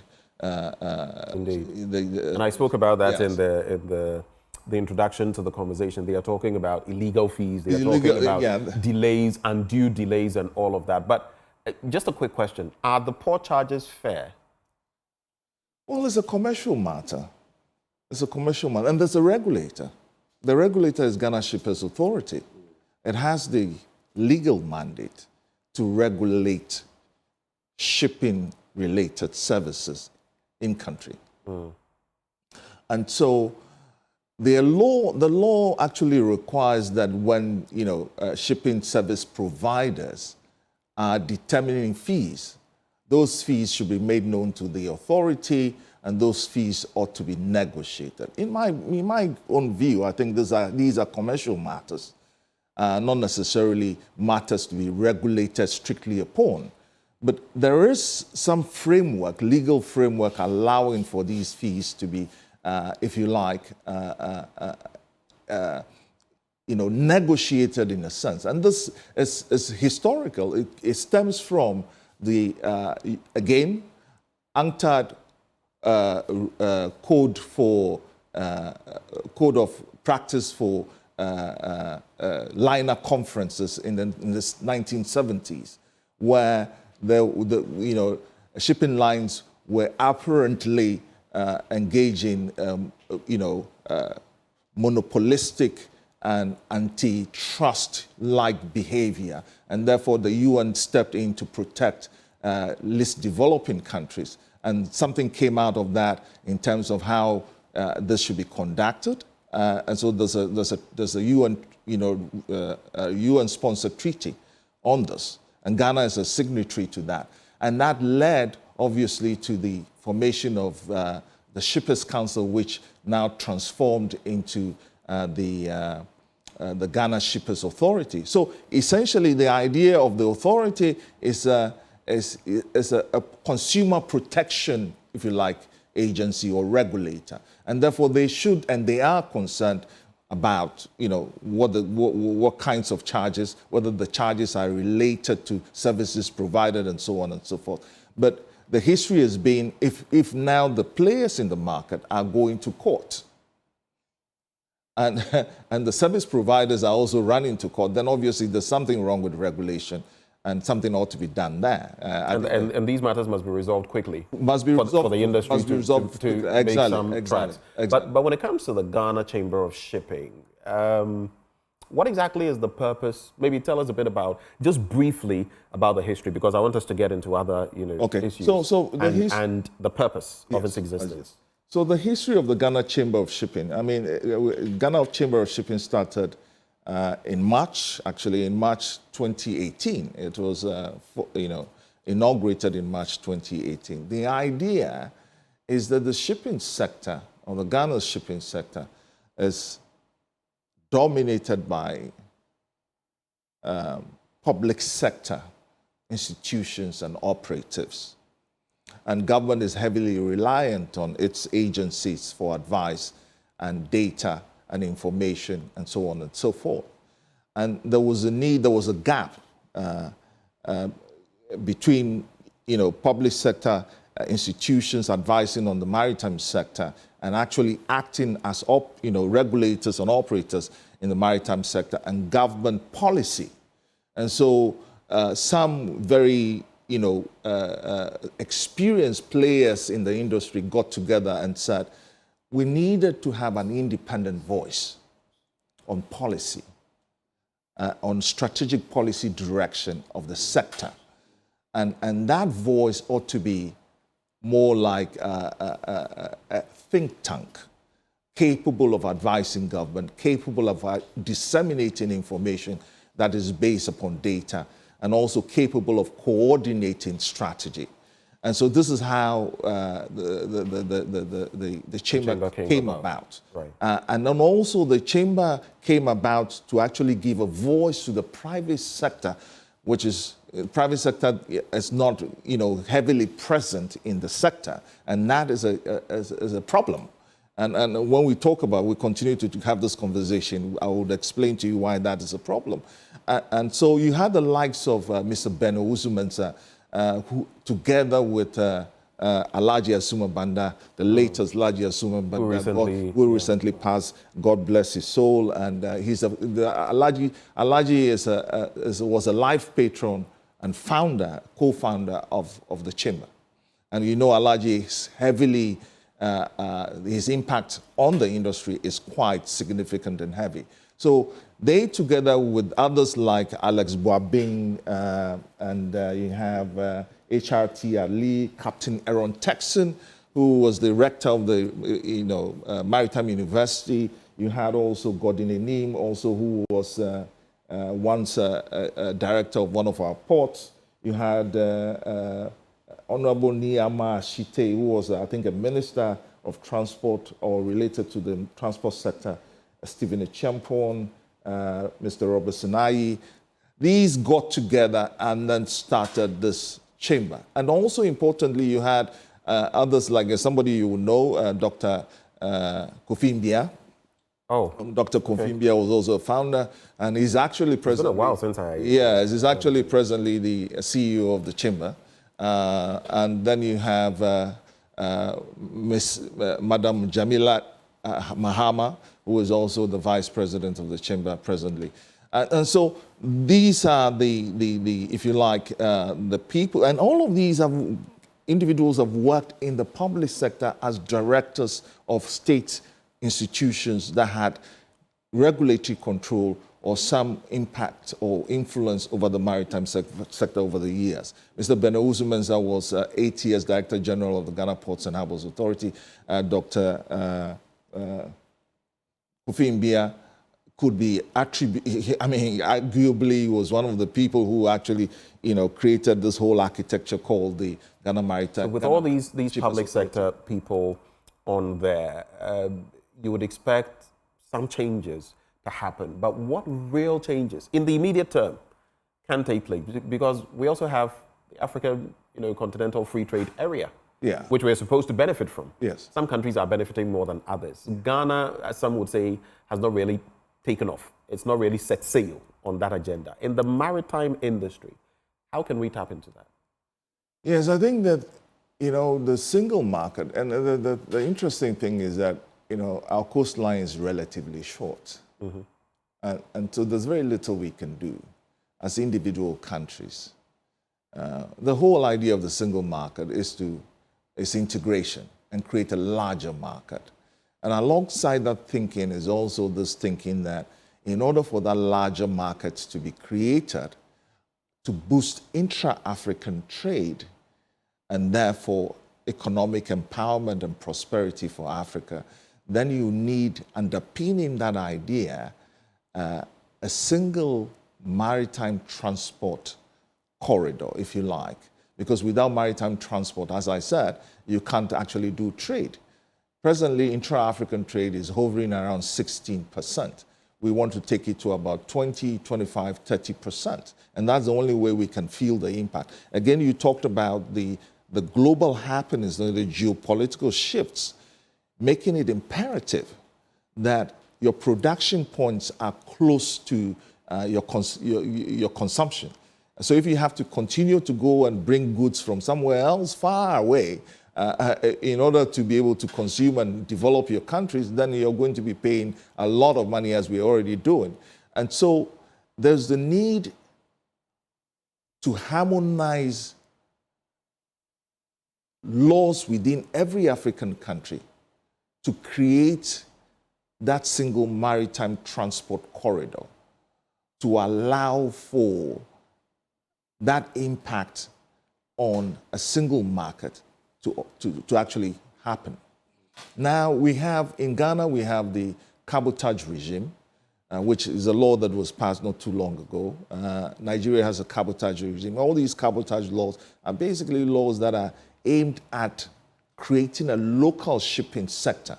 Because as I said, what we have is we are superintending over a shipping sector which is not actually fit for purpose. It's bringing in... investors are tapping into it, benefiting more than we are. Than we are. So we need to create a local shipping industry. And how do we do that? By harmonizing our laws across the continent, delineating a market, and de-risking it for private sector investment. As I said, we have a situation where the maritime sector, as regulation, and state actors, we need to get the private sector investment in there to build short sea vessels, because in shipping is all about vessels. We don't, actually on our register, apparently we have about 51 vessels. And those vessels are very old. I dare say that most of them would have to go to the scrap yard very soon. And so our contribution in terms of vessel ownership, mainly in fishing vessels and the like, is not impacting on our local economy. We are still relying heavily on road. And if you consider that maritime transport or shipping is the most efficient way of carrying goods from one place to the other, and even including passengers, is the most efficient way of doing it, then cost efficiency and so on and so forth, then it means that we need to find a way of actually building that sector, involving local participation in the value chain, and retaining much of that value, and therefore engendering production all across the continent. Now, on that very point you make, in some 3 to 4 minutes, we have to conclude on this conversation. But I'd like to find out from you, you've mentioned some challenges you're facing. Yeah. You've mentioned why this does not fit into even our economic policies and programs. You've mentioned that 50% of tax revenue that we derive comes from both Tema and Takrady, those ports. What role can government play in sanitizing the system, so to speak? How can it work with private enterprise to ensure that we get the boons we require? I would like that to be your penultimate point. Yeah, I think government should work fairly under the AFCFTA agenda to actually lead. The Secretariat is here. Government should lead. Yeah, should help lead this idea of creating what I refer to as the Continental African Maritime Corridor. When you do that, which is basically just harmonizing our laws across board to allow focus on short sea shipping, which means that, in fact, it has been, the UN has projected that by when the AFCFTA is fully implemented, the demand for maritime services and shipping would increase by almost get to about 62% of the current state in which it is. And so we'll be needing across Africa about 100 ships. Now, where are these ships going to be? We need ships in short sea, basically carrying goods from production centers or feedstock centers anywhere on the continent to manufacturing and production centers and to market. Presently, that is not being served by long-haul shipping. So short sea shipping, coastal shipping, government should also lead in terms of policy and incentives in opening up our inland waterways for maritime navigation. So transit cargo going up north, going through the landlocked countries and so on and so forth. This is something that ought to be done. Right. Otherwise, we'll continue to rely on road, which is not necessarily efficient and is very costly. And, you know, really the low-hanging transport system that we can hang on to and use to help engender production is maritime transport. So that's what government should be. As I take your final words, I just want a quick response. Yeah. Should taxes be reduced? Taxes in the ports, yeah, they should be looked at. They should be seriously looked at and reduced, because if you think about it, we are heavily relying on the ports.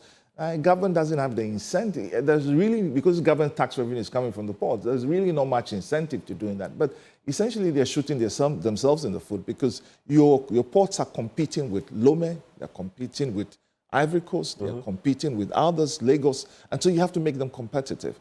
Transit cargo has to go through here. Are we competitive? I dare say we are. Yeah, I dare say we are, but again, there's much more needing to be done. The cost of doing business in our ports is still extremely high, and then that needs to be looked at. Mr. Aholu, we're grateful for your time this morning, and definitely you've teased certain crucial issues that we'll have to look at, not just from government, but private enterprise, moving into the future and making ourselves competitive. Because if we continue relying on the other countries that have the large shipping, entities, we're always going to shoot ourselves in the foot. Exactly. And if there's any crisis and they decide they are no longer going to serve us, then where does that leave us? We'll be sitting ducks. And besides, if something, if we are in a crisis, which has nothing to do with economics, but even war, we don't have ships. And that's it's a security. It's a security issue. And that has been Stanley Aholu, Mr. Stanley Raja Koshi Aholu, President of the Ghana Chamber of Shipping. Of course, a lot of issues remain to be addressed, but some of them are being addressed by the courts, so we shall not wade into those. And he, of course, is president of the Ghana Chamber of Shipping. Thank you. If I may, just one last one. On the 24th, we're doing the 24th of March. Of March, there will be a memorial forum on Alhaji Azuma Banda by the Chamber. Oh, I see. And we're going to be talking extensively about the impact of his life on the maritime sector and talk about the maritime sector extensively. So it will be happening at the Marriott, to be covered live by Joy FM. And so it's a 2-hour event, and I'll be hoping that you yourself will be there and people will listen in, and we can discuss the maritime sector. 24th of March. 24th. Which hotel again? Marriott? Marriott. Marriott. All right. Thank you. Well, thank you for staying for this conversation about Ghana's maritime fortunes. Do stick and stay. When I return, I'll be sharing my blunt thoughts with you, and I've titled it The GFA and Our SOEs in Ghana, the crises on our hands. Just a crisis, no? At Dorso. I'll be right back.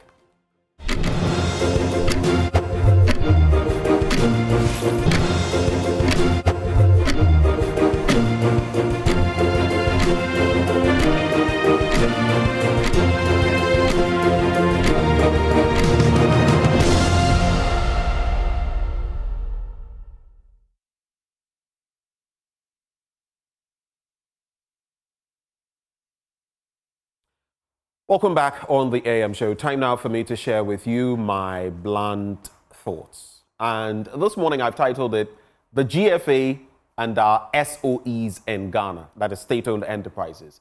The crises on our hands. The GFA and our SOEs in Ghana, the crises on our hands. And I say crises because I'm using the plural form of crisis. It's not just one. It's quite a mess that we have to look at. I'm not lampooning the GFA, but I'm only going to elaborate on some of the happenings in there for you, ordinary Ghanaians, to reflect on where we are as a country, especially as our football, so to speak, and sports in general. But we're talking the GFA. So our football is in the doldrums. But are there administrative problems as well to how we're dealing with football in the country? Come with me, and we shall quickly get to our slides in a bit. And I'll start from here.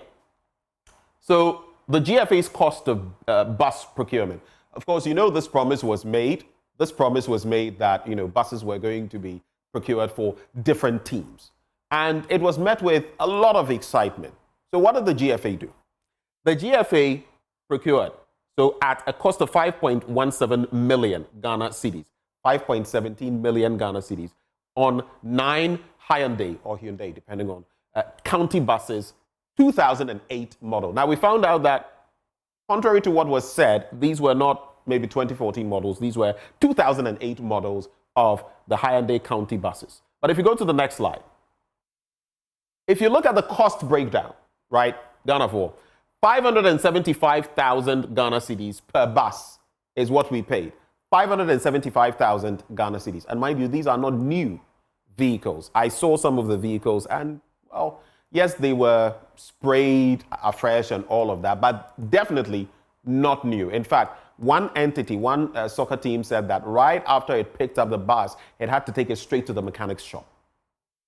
Then you look at the expected market price for that year. You'd be looking at between 75,695 to 106,000 Ghana cedis. So what explains this? But let's elaborate further. Let's move to the next slide. If you look at the price discrepancy between the 2008 bus market price and the GFA's price, this is the picture you see. The GFA's price stands at a staggering 575,000 Ghana cedis. The highest market price you would have got for that age of vehicle, 2008, is 106,000. The difference there, 469,000 Ghana cedis. But let's play devil's advocate. Let's up the tempo. Let's even say it was a newer model. Next slide. If you look at the price discrepancy between the 2014 bus, so it's not a 2008 model, it's a 2014 model now. Let's contemplate that. The market price, the GFA still stands at 575,000. The highest market price at that level for a 2014 model is 495,000. It still leaves a deficit of 80,000. So what exactly happened? Next slide. And there is also the case of potential conflict of interest. Because let's face it, we talk about government and the different dynamics all the time, but in our different silos, groupings, workspaces, and of course, the GFA works for us. There are procurement rules they must follow. Now, look, this contract was single sourced to Michael Osekre, his company. Michael Osekre is the GFA's chief of staff. I'm not saying anything. You decide. You say it for yourself. If you go to the next slide, then we'll see that even if you want to contemplate FIFA and our own public procurement regulations, if you look at FIFA regulations, for contracts above $300,000, and you are looking at 5.17 million Ghana cedis, so you know what we're talking about. For contracts exceeding this, using FIFA funds, there must be a competitive tender process. That is, if the funds are from FIFA. There must be a competitive tender process. It's required, okay?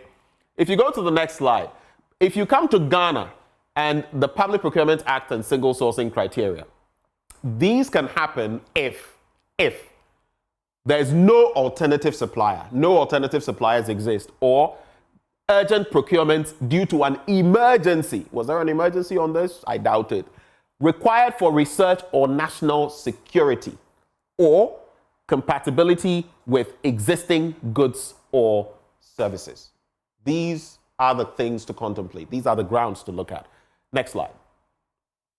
Now, moving away from the GFA, of course, I just want to end on the GFA by saying that we need a lot more scrutiny. So many things have happened. We've spoken about Kurt Okraku and a number of things. I think the GFA would do itself a great service and not a disservice by coming out openly to contemplate, talk to the nation about some of these matters. Our football is not doing well. It's on a, I wouldn't say it's on its deathbed, no. But more must be done for transparency so that even if investors will come in, they can do so. Look at our local league. I look back in the year and look at now, and sometimes my heart bleeds. So, Kurt, this is not to lampoon you or your organization, but it's to say sit up and let us know what the facts are if you have contrary evidence. Now, talking about the GFA then brings me to the SOE situation in Ghana. It's like, Charlie, ISA 5 and 6, right next to each other.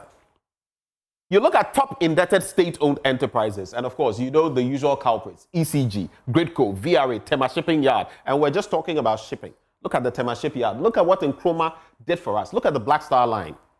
Now, we also have the Ghana Railway Limited, but there's more. There are a lot of them. Let's go to the next slide.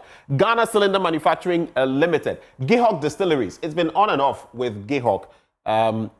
Precious Minerals Marketing Company, the PMMC, the Accra Digital Center, and then you have Airtel Tigo Ghana. Now, we've had some stark revelations about Airtel Tigo Ghana in terms of what liabilities we actually took on just, a year or two ago when we spoke about taking on that entity. But next slide. This is the state of our state-owned enterprises. In 2022, the billions of dollars, 177. In 2023, 216. In 2024, you are looking at 250 billion Ghana cedis in debt. Who is going to pay that money? Oh, yes, we are the ones who are going to have to pay it. Next slide. Now, if you look at the total debt as of 2023 in terms of the various entities, ECG stands at 47.2, a chunk of that. Practically twice Cocobot, 24.6, VRA, 22.6, GNPC, 17.4, GNCC, 13.3, CBG, 12.4. These are major aspects of our economy. You're talking electricity, you're talking cocoa, you're talking about power generation, you're talking about oil. All of them are on this list. Let's go to the next slide. Shall we contemplate the next slide? Now, if you look at SOEs with even worse, negative equity, right? You are looking at the Tema Oil Refinery. That's a special case, right? We've managed as a country to turn on its head one of the industries that we could actually make the most from. And I know Mr. Provençal in the past did his own thing, but there had been so many swathes of losses in the past and then some gains. How do we stabilize? 5.7 billion in the negative. Ghana Road Fund, 4 billion in the negative. I'm talking minus 4 billion. Airtel Tigo, minus 2.1 billion. Who is the procurement and everything in Airtel Tigo itself must be investigated. Ghana Water, minus 345 million. Tema Shipyard, minus 60 million. PMMC, minus 25 million. When you have an economy running like this, how do you even break even to talk of get your head above water? Next slide. And then you look at the ECG's financial performance. Now we're going to focus on just two as I wrap, the ECG and COCOBOD, right? If you look at the profit and loss, in 2012, there was a loss of 136 million in the negative, 246 million in 2013. In 2014, it fell, but like most times in our country, when we do well, we go back to square one. 2015, 291 million in losses. Then something interesting happening. 2016, 209 million in gain, but we quickly fell again. 2017, 497 million. Then it reached a staggering 2.2 billion in losses. Then 2019, 1.46 billion. We made a profit 2020, 2021, 410 million. And then it quickly spiraled. And now in 2023, look at where we were. So a period of 11 years, 2012, 136 million. Look at where we are now in 2023, minus 10.2 billion Ghana cedis. Next slide. And in the final slide, then you also take a retrospective look at COCOBOD over time. From 2012, 65 million in debt, we went to a staggering 1 billion in 2013. How can you sustain this? How do you even claw back out of debt? 2014, profit made 329 million. Once the profit starts falling, you know something is happening. 2015, we fell, and then since that time, look at the trajectory. 2020, you look at that, and then 2021, 2.4 billion in the negative. 2023, at least, you have something to celebrate there, 2.3 billion. And since that time, what has been happening? A decline again, and we are where we are. Look at the differences. The question is, we can't keep managing our affairs the way these are managing them and make any headway. Not the GFA, not our SOEs, not government. And it is up to us to rise up and ensure that these institutions do the right thing. It is a crime scene when all of these state-owned enterprises have heads who are earning so much, getting so many perks, and this is what they deliver to the ordinary people of Ghana. It is time for us to arise. Let's be angry enough, because Ghana is for you and for me. My name is Benjamin Akakpo. These are my blunt thoughts shared with you, raw, hot, and edited, undiluted. God bless Ghana and make her great and strong.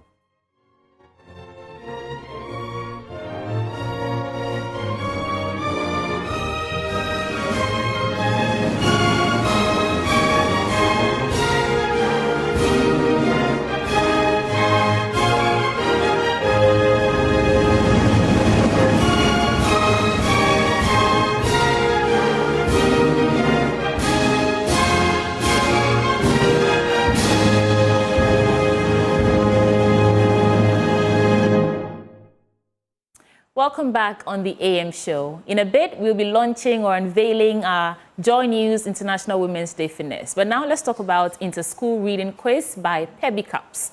In studio with me this morning to have a conversation is Anyele Pebi, the CEO of Pebi Cups. Welcome to the program, Anyele. So these are your cups. Yes, your Pebi Cups. It's good to meet you. Well, so tell us about the cup and what you do, the work that you do, before we even get into the details of the Inter-School Reading Quiz. What is Pebi Cups all about? Pebi Cups is all about getting children to love reading, to excel in reading so they succeed in school and beyond. The research is clear that when children love to read, they actually do very well in school and in their future careers. So in Africa, 9 out of 10 children cannot read and understand a simple story by the age of 10. So our mission is actually to change that story. Because the more you read, the more you succeed in life. And the more enriched your vocabularies. That's what my dad told me. Yes. And I know this isn't the first time you're doing the Inter-School Reading Quiz. How many years down the line so far are we talking about? So we actually started it during just after COVID, actually. The first edition was done online, second edition as well. But the third edition we did last year in partnership with UNESCO Accra World Book Capital. We did it in partnership also with Joy Prime and Multimedia in general. We had over 1 million people watching the program. 51 schools participated, and the children read books and passed book quizzes on 105,000 books over a 4 month. I was going to ask you to measure impact, but after telling me all this, I don't know how to. Right? Yeah, but that's the impact of it. Yes, that is the impact of it. So last year was mostly in Accra. This is the 4th edition, though. which is only the second edition that we are doing on a broader scale. And we are very delighted that this year we are going outside of Accra. Oh. It's literally all over the country. Where are you going? Children reading. They've been reading for the past 4 months across the country. Accra, Cape Coast, Takwa, Takra de Sunyani, Tamale, Navrongo, and Wa, and Ho as well. So we are literally covering the entire country, creating a reading revolution where reading is no longer a chore or a bore or a necessary evil or a punishment, but reading is actually fun. Reading leads to success, and everyone should read. How can interested parties join? Where does the bus start from? You mentioned you're going around the country. Yes. Where do you start from? How can interested participants join the trail? Very good question. So for the actual reading, we launched the inter-school reading quiz in September last year, and the children across the country have been reading from October till February. So that's the first stage, the launch, the registration, then what we call the qualification period, where they read thousands of books and hundreds of thousands of books to actually get so far. So what you are doing right now is the equivalent of a zonal, so a verification as we call it. They pass so many book quizzes, so we are going around the country to verify that they actually read the books themselves and pass the quizzes. Thereafter, we'll have them go into the round of 32, round of 16, and so on and so forth, so we get to the finals. How can people plug in? Well, the schools that have already participated and read are the ones we are visiting, but we are also going to be whipping up the excitement across the country for all children to read. Our program runs all year round, and so anyone who wants to get their children to be excited about reading can join our program at any point in time. When it comes to corporate entities who like to plug into a good cause, if you are supporting education, you are supporting literacy, and you want to see a better Ghana, why not plug in, join us, and bring your products along, bring your cash along, and let's make Very fun. important. The Exactly, cash they have. exactly, you know. So come alongside us and let's create fun around reading, and let's do a good thing for Ghana. Well, Anyele, thank you so much for coming. Thank you, sweetie. I know you've spoken a lot, but let's give you 30 seconds more to reiterate why it's absolutely important, even not to join or participate, but to follow the competition as it progresses, because I believe we'll be bringing you updates on that on the Joy News and Joy Prime channel. Yes, exactly. So speak to our audience directly. Why should they follow you? So the reason why you should follow is because, you know, as parents, we want what's best for our children. And we know that reading actually will help our children succeed in the future. So watch our programming, follow us on the Joy Prime and Joy News, the whole multimedia channels, and let's get our children and society to be excited about reading, because as is said by one American slave, once you learn to read, you'll be forever free. So we want our children to reach their full potential. Let's follow what you are doing with the reading quiz. Let's encourage our own children to read, that they actually are free to reach their full potential in life. Thank you so much. Are there any partners you want to thank quickly before we go? Yes, we would like to thank Ghana Commission for UNESCO that has supported us and has also given us the opportunity to work with them regarding this, as well as a few other organizations, IT Consortium, Trenor Enterprises, Hotel Philadelphia, 97 Bakes, and also welcome. We are open to having other sponsors, so we celebrate our current partners and look forward to having more as well. Thank you so much, Anyele Pebi, CEO of Pebi Caps, for the inter-school reading quiz. You're doing a fantastic job, and I wish you the very best. Thank you so much. Right, stay with us. Like I mentioned, we are about to unveil International Women's Day Finesse on the Joy News channel. We'll tell you all about it when we're seated. We're back in a bit.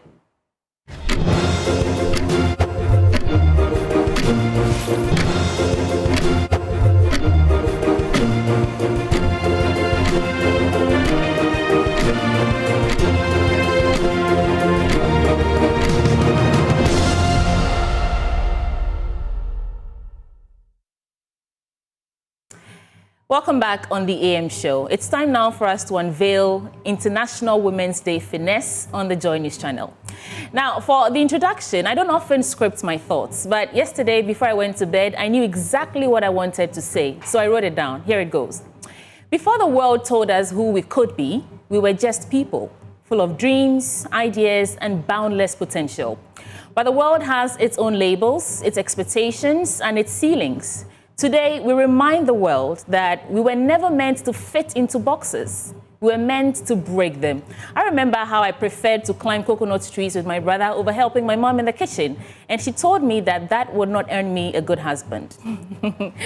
Mom, look at me now. Now, today is, we're marking 30 years since the Beijing Declaration and Platform for Action. It's a defining moment when the world committed to gender equality, not just as a charity, but as a favor, as a fundamental right for women. Now, that commitment called for women's full participation in decision-making, economic empowerment, and freedom from discrimination.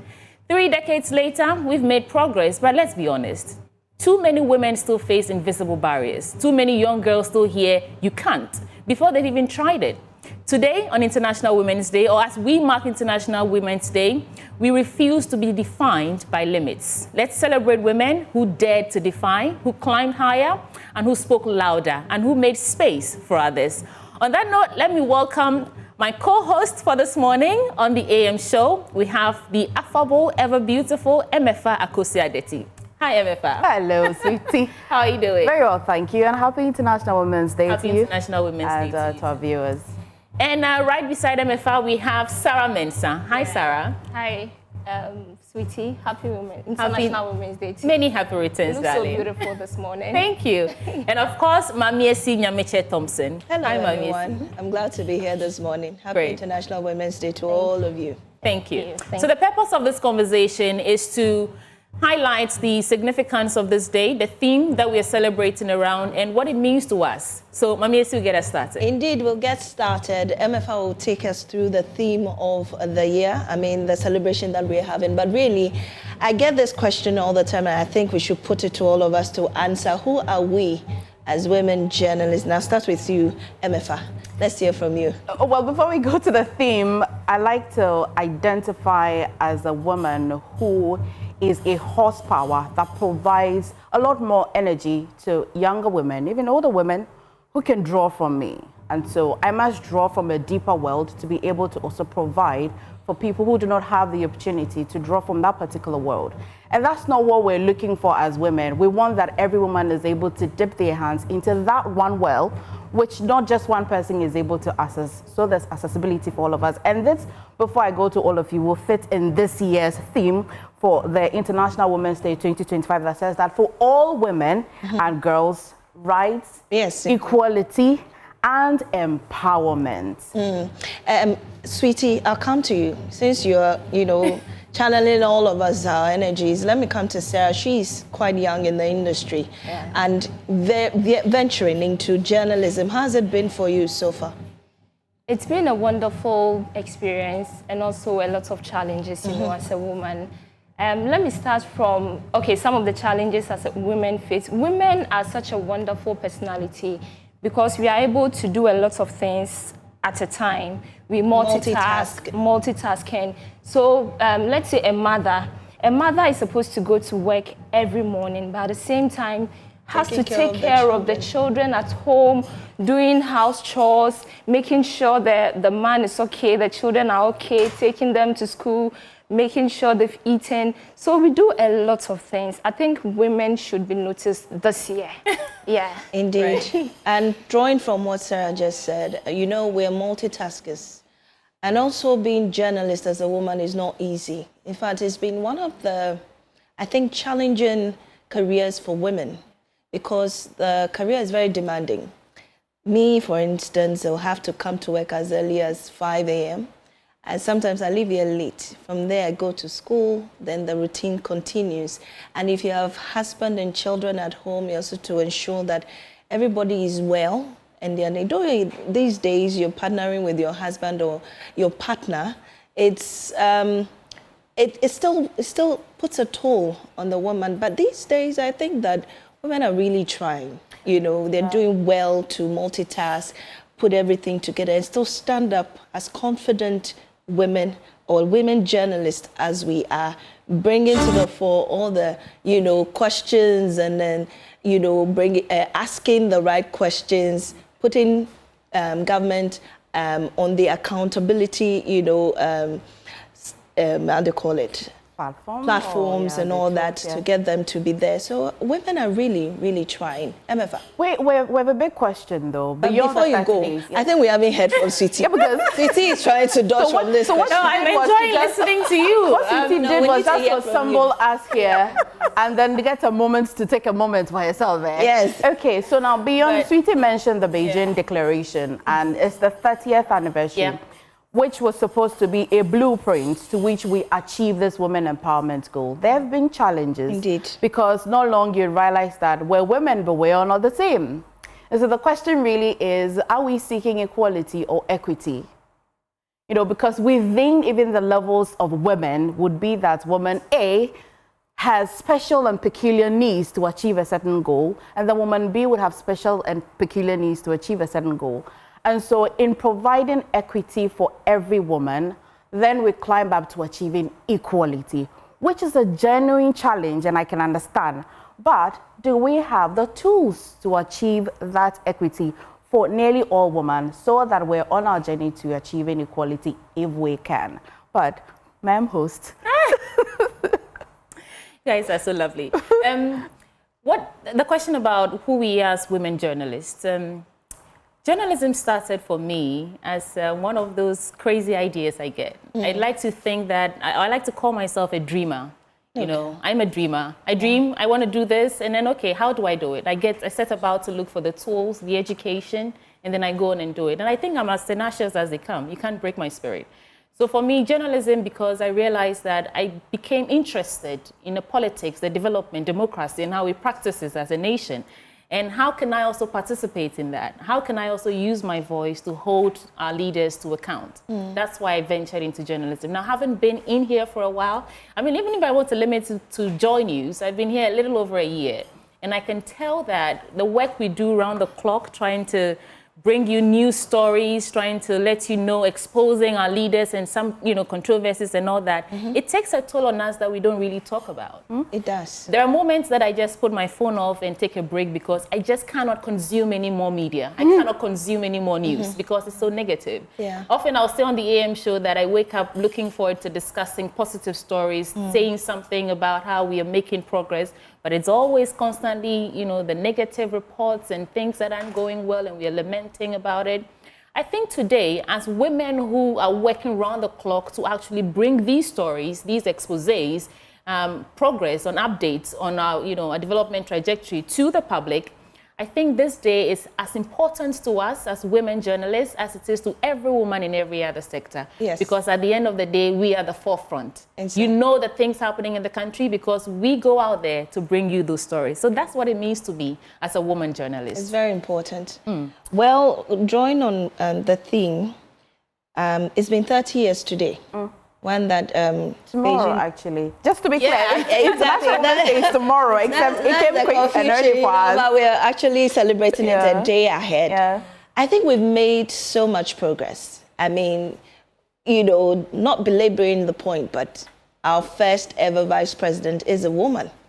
It was unheard of before, but now it's been made possible. She shattered those ceilings for us.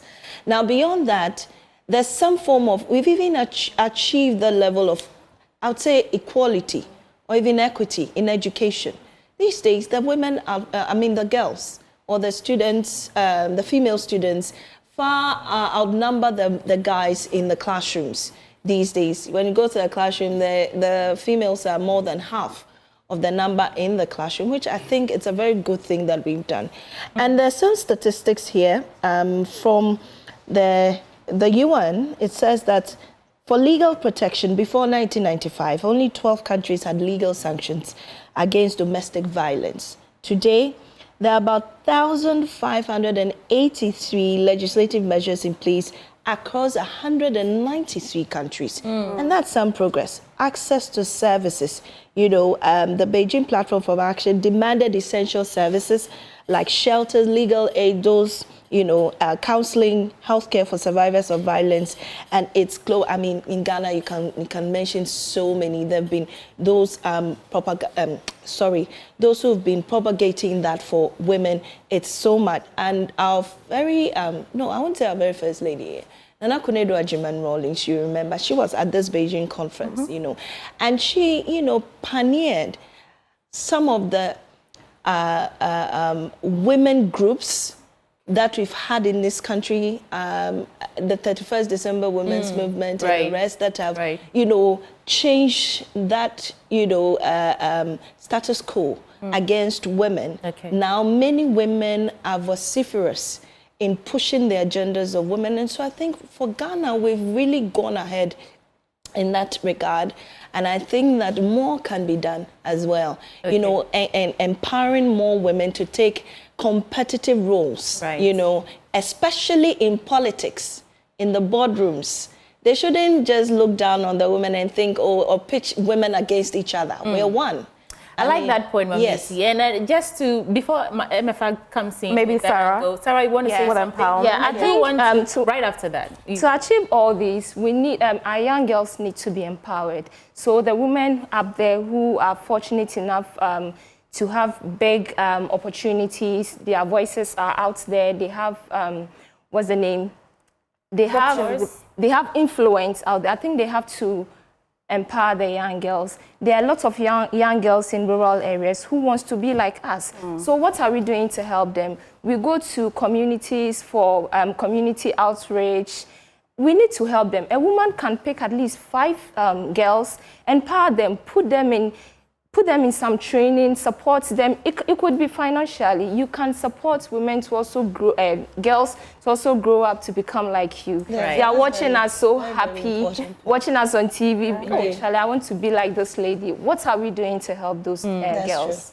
MFA, before you come in, I want to also announce that as part of our Joy News International Women's Day Finesse, we'll be bringing you impactful stories on phenomenal women doing incredible things in the various sectors. Also, we will bring you up close with all your female anchors, reporters, producers here on the Joy News channel. We're calling it #JoyNewsWomen. And so because we are here, I would like us to take a look at our profiles for #JoyNewsWomen, and we'll come back. MFA takes us into the theme.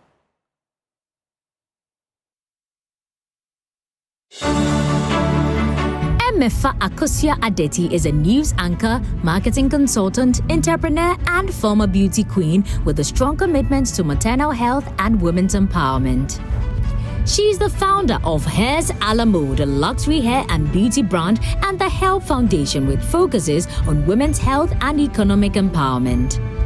Through the foundation, she has facilitated NHIS coverage for 500 women in rural communities and provided vocational training in the fashion and beauty industry to equip young women with sustainable skills. MFA has collaborated with leading brands such as GTP, Onga, Cindy Rice, Lele and Bedita Pharmaceutical and TFHO. She holds an MBA in marketing and a Bachelor of Laws both from the Ghana Institute of Management and Public Administration, GIMPA. Her work spans media, business and philanthropy, reflecting her dedication to impactful social development. Philosophy: empowerment begins with opportunity. When women are given the tools to succeed, whether in health, education or business, they uplift entire communities. Through storytelling and impactful journalism, I strive to inform, inspire, and ignite change, ensuring that every voice is heard and every story has the power to transform lives.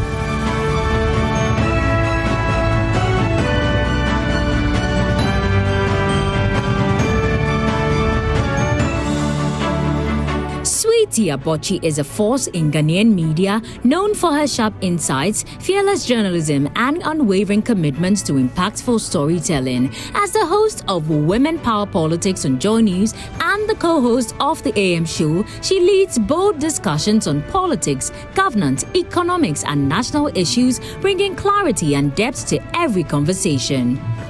Beyond the studio, Sweetie is the founder and project lead of Girl Get Up Africa, a non-profit initiative dedicated to empowering young women to rise, lead, and reach their full potential. Through her work, she has cultivated a platform that amplifies women's voices, challenges societal norms, and inspires a new generation of leaders.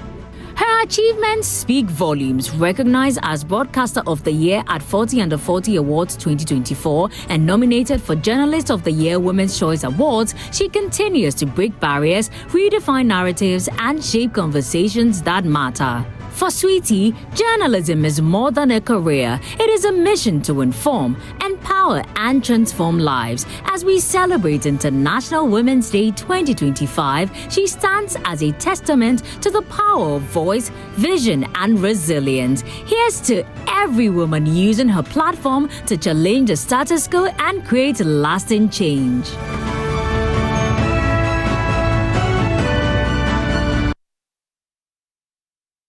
Sarah Mensah is a dynamic journalist with the Multimedia Group, passionate about politics, governance, and community development. She plays a key role in producing some of Ghana's most impactful political programs, including PM Express, the Mandate of Voter Education Show, along with several influential radio programs.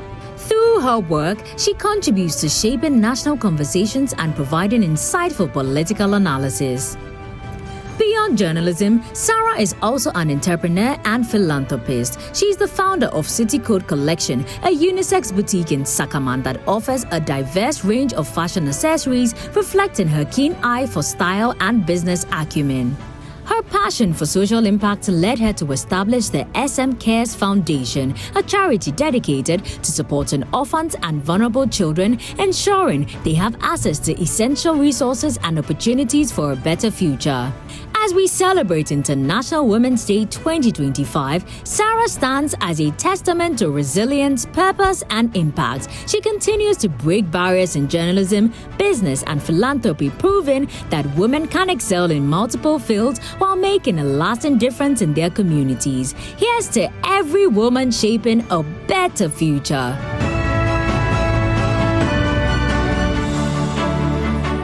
Mefa Apau is a seasoned broadcast journalist and news anchor renowned for her commanding presence, incisive interviews, and ability to dissect complex national issues with clarity and depth.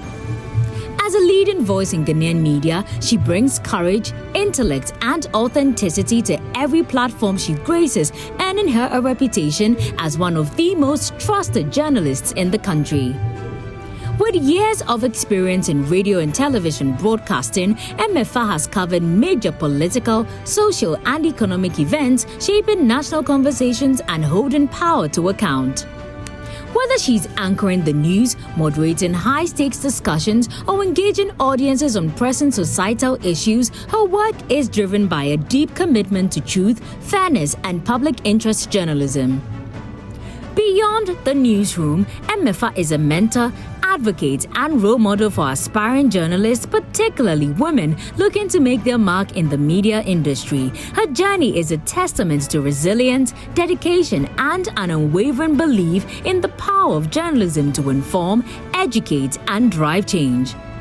As we celebrate International Women's Day 2025, Mefa Apau stands as an inspiration, a woman who has broken barriers, shaped narratives, and used her voice to amplify the stories that matter. Here's to every woman leading with courage and conviction.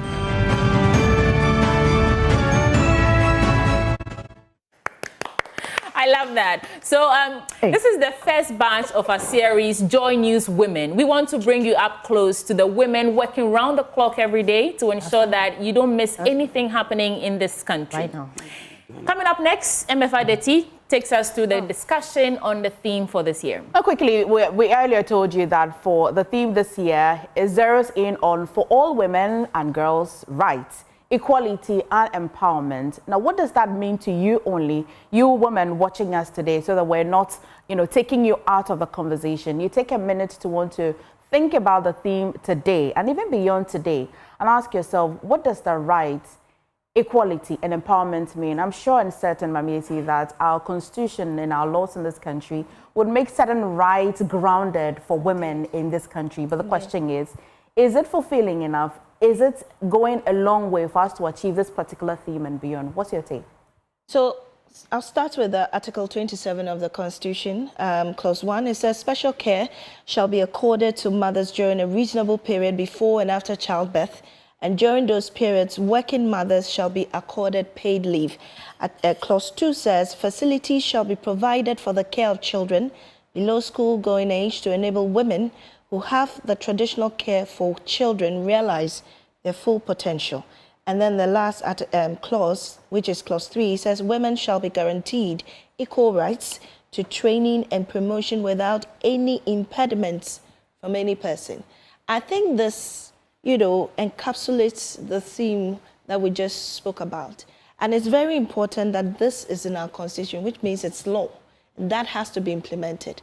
Whether it's been implemented now as we speak, I think sections of it are being done in various sectors of our economy, or even in this country. At least women who are working are paid when they go on leave.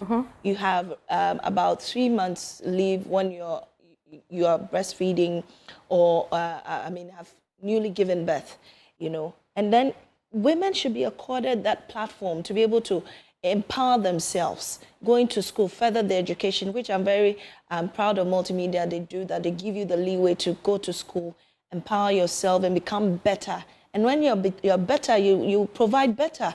Your output is better, on the show and whatnot. And not leaving our children as well. Children need to, reach their full potential. And with our Chapter 5 of the Constitution, which gives a broad, how they call it, knowledge about the rights, our human rights in this country as well as elsewhere, other, countries. I think we should, learn about these rights. Everybody has access to the Constitution. We all do. When we, educate ourselves on Chapter 5 of the Constitution, all this is there. And I think so far Ghana is doing well, but we can do more. Absolutely. Sweetie, answer the team this year. And whilst you're at it, I want you to touch on the concern that men raise, that why shall I give you the opportunity? I haven't been given the opportunity. The opportunity is there. Why is the Constitution saying that we should give women and children the opportunity? Why aren't women taking the opportunity themselves? I like how you angle the question, Erefa. We come from a deeply patriarchal, historical society as Ghanaians, as Africans.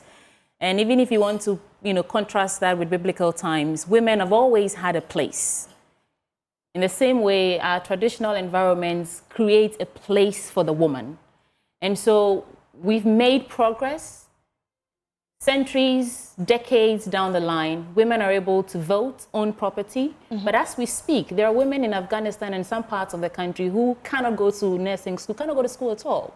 And so they have to, escape their own country so they can even wear their own hair the way they want. What this means to me is that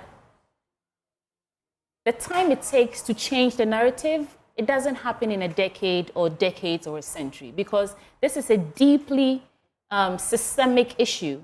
Indeed it is. Even in the workplace, there are systemic sexist issues that go on that we may not be able to even, wax lyrical on. And the same thing happens in families, in homes. Everyone wants you to know that you are a woman. And because you have a different sex organ, there are things that you can and cannot do. And there's a way you can do it and how you cannot do it because you're a woman. For me, what this theme means is that men should get on board, lock in with us, and fight with us, because we are not fighting to be men. I don't want to be a man. I do not want to be a man, but I want the man to appreciate my own strengths and unique weaknesses the same way I appreciate his weaknesses and strengths. And that's what we're looking for, So when you talk about equality, empowerment, and rights, we're asking that don't be so triggered when a woman is telling you that I can actually step outside the brackets that you've created for me. Believe it or not, men were the ones who put us in this place. They decide that you're a woman, so you can do this, you can do that. And you sound like a feminist when you go on and on about this. To jump in there, sometimes still women are the authors of our own downfall. I've heard too many times, I don't like a woman boss.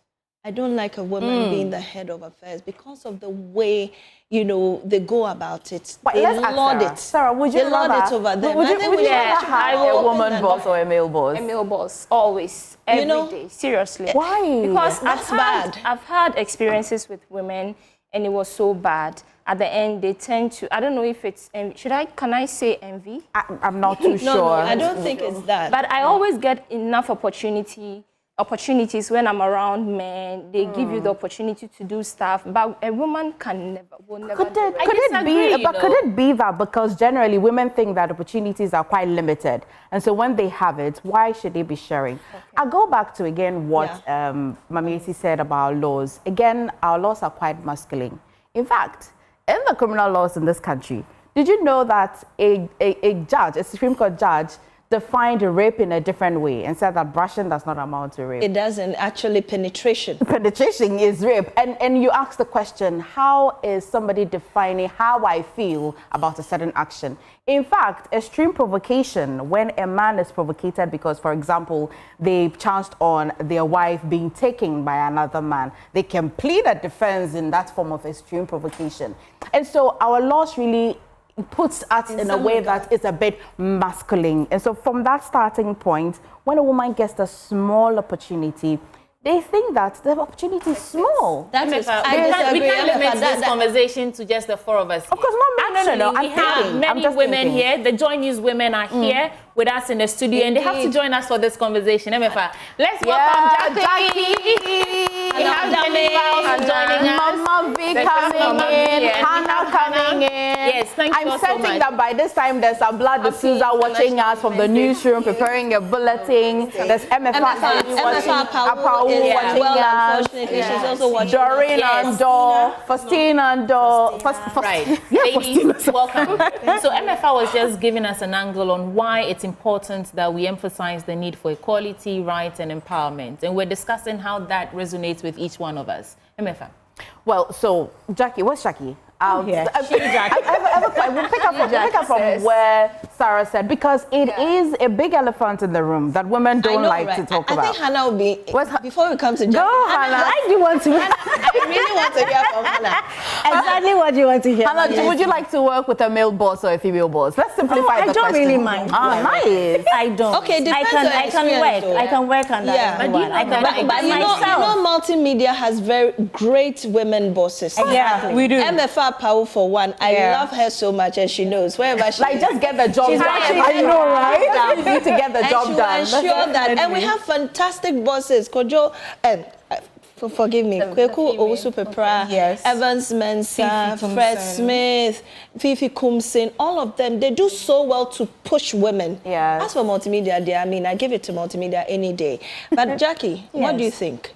Would you rather a male boss or a female boss? I think you're putting me in the tight corner, but to be sincere with you, personally, Jackie, I think, well, I resonate well with... Come on, Jackie. In the box, you know. But the truth, do you know what? A male boss over a female boss? Why do you want to make that over a male boss? Distinction of who you... That's the whole point. So you're putting me in the boss. We're just measuring comfortability for young people who watch and say, hey, no, is she a woman? No, I don't want to work with her.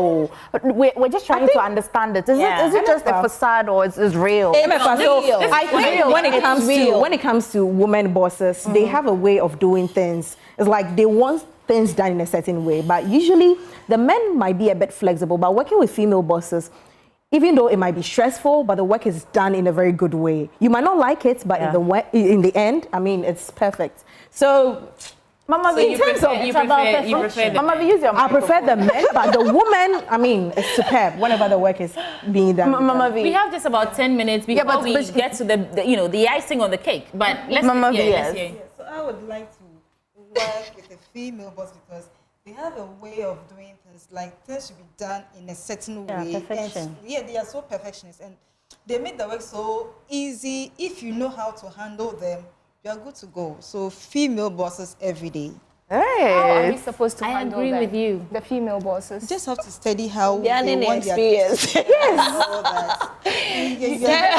get to know their terrain and it's easy for you to work with them. So hold on, like I said earlier, I don't mind who I work under because it's just about getting the work done. Really? So the women bosses, as you have all said, they are perfectionists, which is true. Because if I want it white, it should be white. But then if you understand why the person wants it that way, you would definitely go for that. So I think that regardless of who you are working, just have it at the back of your mind. It's the work that has to be done. When you come to Joy Newsroom, you see it's about results. Okay. So just get it done. And then don't think about the fact that it's a woman and so she's so difficult, it's a man, she'll be flexible. That's true. That's true. And that is very true. Because it's true. Evans Mensah is shouted and MFA Power is also shouted. Everybody said that. But just get it. 3 minutes to go, right? And I need to share my thoughts on this issue. I actually disagree when I hear women say that women bosses are some way. You know, because you have not experienced it. No, have you? But have you? Have you experienced it? Wait. So what I'm saying is that I've worked with the same number of male bosses as I've worked with the same number of female bosses. Yeah. That's some good ratio. Seriously, from my personal experience. And every time I, have an issue with a male boss, the same strategy I use to solve the issue is the same strategy I use for the women. And I understand that as women, we are sensitive to women and our mannerisms and the way we, and preconceived notions. And so sometimes, because of that sensitivity, we are looking at the woman just doing her job as, she's just being a bit much. She's uppity and all that. But truly, if you look past your sensitivity to women issues and look at how her strategy works for her in the workplace, you just might be able to navigate around her. So it doesn't come with what sex organ you have. It's about your work ethic. So which one? It's playful. It's not about a man or a woman. Let me correct this. This is her story. It's not all women Of course not. In fact, the question is not who is better. We're only sharing women bosses. Some of them. Yeah. And even men can be very, they can be overbearing sometimes. But I'm saying that often, I hear people tell me that I prefer a male boss to a female boss because of how they are. Okay. Now, so I think that, just to end my... Can we then say that it's about an individual experience? My submission, of course. To end my submission, this is what I say. That women should be accommodative. They should go beyond their emotions. 7 days out of the month, I can't get accommodating. I'm in my period, my hormones are kicking in. I need the job done. If you know that day, that time of the month, you can't be able to, give off your best at work. Just take some time off work and stay at home. That's a lot of time in a year. Ladies, we started discussing what equality, rights, and empowerment mean to us. Somehow we've landed in this interesting conversation about male bosses and women bosses. Women as usual. But guess what? So there's this lovely woman who owns a cake business who's decided that for today, as we're marking International Women's Day, she's going to sponsor us with a beautiful cake to officially mark the celebration. Please, let's welcome Ida on stage. Hi, Ida. Please just stay right here. We haven't heard Loretta. Loretta, at least give us 1 minute. Loretta, yes. What we you won't take the microphone about today. And Ida, we also have to tell us what today means to you before we get into this beautiful cake that you're doing. Loretta, there's a question about, the central theme of today, which is tomorrow, which is for all women and girls. Rights, equality, empowerment. Somehow we managed to get the conversation to how easy or difficult it is to work with women bosses. What's your take on the matter, briefly? Male bosses or female bosses, and why? I can work with both, but I feel women don't like women bosses because sometimes, as women, we create unhealthy competition in our minds, and because of that, you are in some silent competition with the person, but the person doesn't know, honestly. But the person doesn't know. You are going about your duties, but the person is in a competition with you. And sometimes it creates friction. That's a really beautiful point. Thank you so much. Now let's listen to Ida. Ida made this beautiful cake for us. Ida, we are celebrating International Women's Day today. We are marking it on Joy News, and you've presented this beautiful cake for us to, cut, eat, make merry, and all that. What does today mean for you as a woman? What does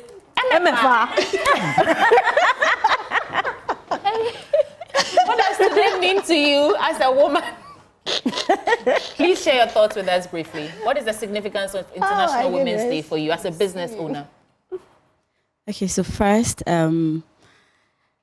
today is quite a special day because we women are being acknowledged. And we all know it's not easy to be a woman, actually. We go through so much phases of life that it's not really something we can even share sometimes. We go through so much and we still keep quiet about it. And then we are still going about with our duties.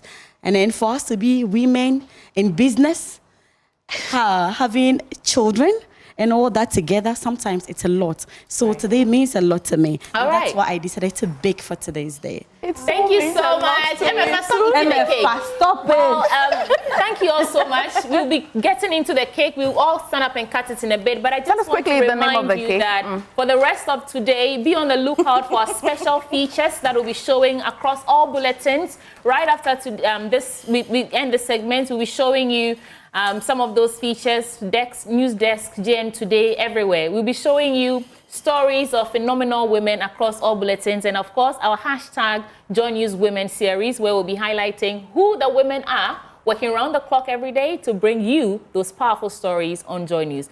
But for now, ladies, shall we get into this? Yeah. I can do it on your behalf. On social media. So, hold on, the campaign for International Women's Day, the slogan is accelerate action. Yep. So how about we start by, I'll say out the theme, and then we end by accelerate action. Shall we do this? Sure. Okay. Well, International Women's Day 2025 for all women and girls' rights, equality, empowerment. Accelerate action. Well, thank you all so much, and you are all part of this. We all planned this together. Thank you, MFA the T. Thank you, Mami Sinamisha Thompson. Thank you, Ida, for this beautiful cake. Thank you, Loretta. Thank you, Jennifer. Thank you, Jackie. Thank you, Hannah. Thank you all so much. Don't worry. It's not a...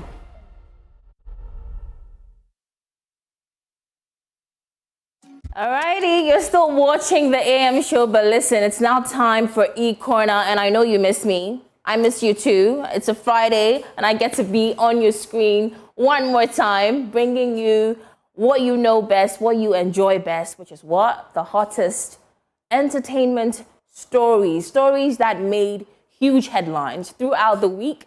I bring them all up for you and break them down for you right here on E-Corner. I'm Noella Karen-Yali, and listen, coming up, we've got actress Kafui Danku, who has stepped into a new role as the Executive Secretary of the National Film Authority. But just as she settles in, a group of creatives is calling for her removal. Not just hers, but her deputy James as well. I mean, they've not started their job, but they won't remove them. Anyway, we'll get into that. Meanwhile, outgoing Executive Secretary Juliet Asante speaking out as well. Now, she literally dropped it hot on us this week, detailing some of the despicable things she had to thrive through at the NFA. I mean, it was very eye-opening, very jaw-dropping. We've got all of that coming up pretty shortly. Also, more government appointments. And the latest is actress Jocelyn Duma, who has been named Deputy Director for Diaspora Affairs. Yeah, in your face, like that. But wait, is this news rumored? Is it alleged? Or is it fake? We'll find out. And finally, in the music scene, Sister Fia says sleeping with her male manager is definitely something that she'll say to Fiakwa too. You know how we love it? We love it when the tea is piping hot because we love to be sipping, all right? So right after this, I'll be giving you some caramel latte, some cappuccino, or probably we could scrap all of that, away and just do some green tea right after this.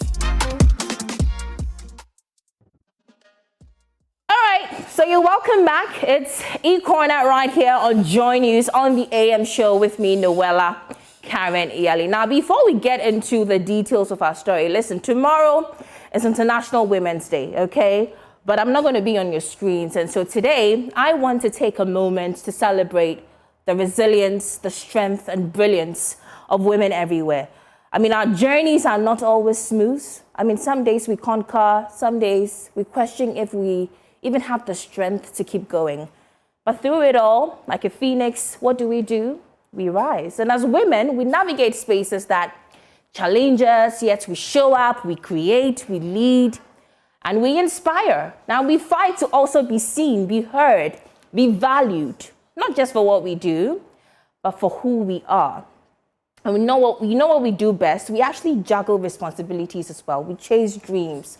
We break barriers, and we still find the time and find the audacity to even lift people along with us or as we climb. So to every woman who is watching me today, whether you are at the peak of your success, in the trenches of your hustle, whether you're selling pure water, you're pushing truck, you're doing kayayo, whatever it is, I want to let you know that your story is powerful, your presence matters, and your dreams are valid. It doesn't matter how you start. It doesn't how crazy it seems. It doesn't matter. It doesn't matter how uncertain your dreams feel like right now. Just keep showing up, keep pushing forward, keep being the force that you are, and baby, accelerate action, okay? Happy International Women's Day. Now let's get into the details of our stories for E-Corner today. And we're going to be starting with actress Kafui Danku. I remember last week, I told you about her deputy, or let me not just say her deputy yet. I told you about James Gardiner, who had been appointed the Deputy Executive Secretary of the National Film Authority. And we're all waiting to hear who would, be the main. Turns out it's Kafui Danku. If you don't know Kafui Danku, director, let's have a picture of Kafui Danku.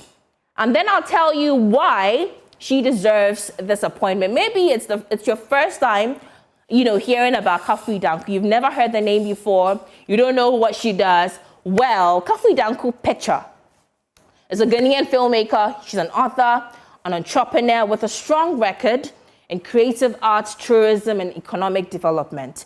Now, she holds a Bachelor of Arts in English and Classics from the University of Cape Coast and is currently pursuing an Executive Master of Business Administration at the University of Ghana. Now, her skill set encompasses leadership, governance. She has expertise in the creative industry, communication and interpersonal abilities, digital literacy, innovation, and building collaborative partnerships as well. And I also understand that she is very committed to advancing creative arts, cultural preservation, and economic growth through strategic policies and initiatives. And she's been working as an actress, as a filmmaker since 2008 and has been an executive producer at ABC Pictures Limited since 2013.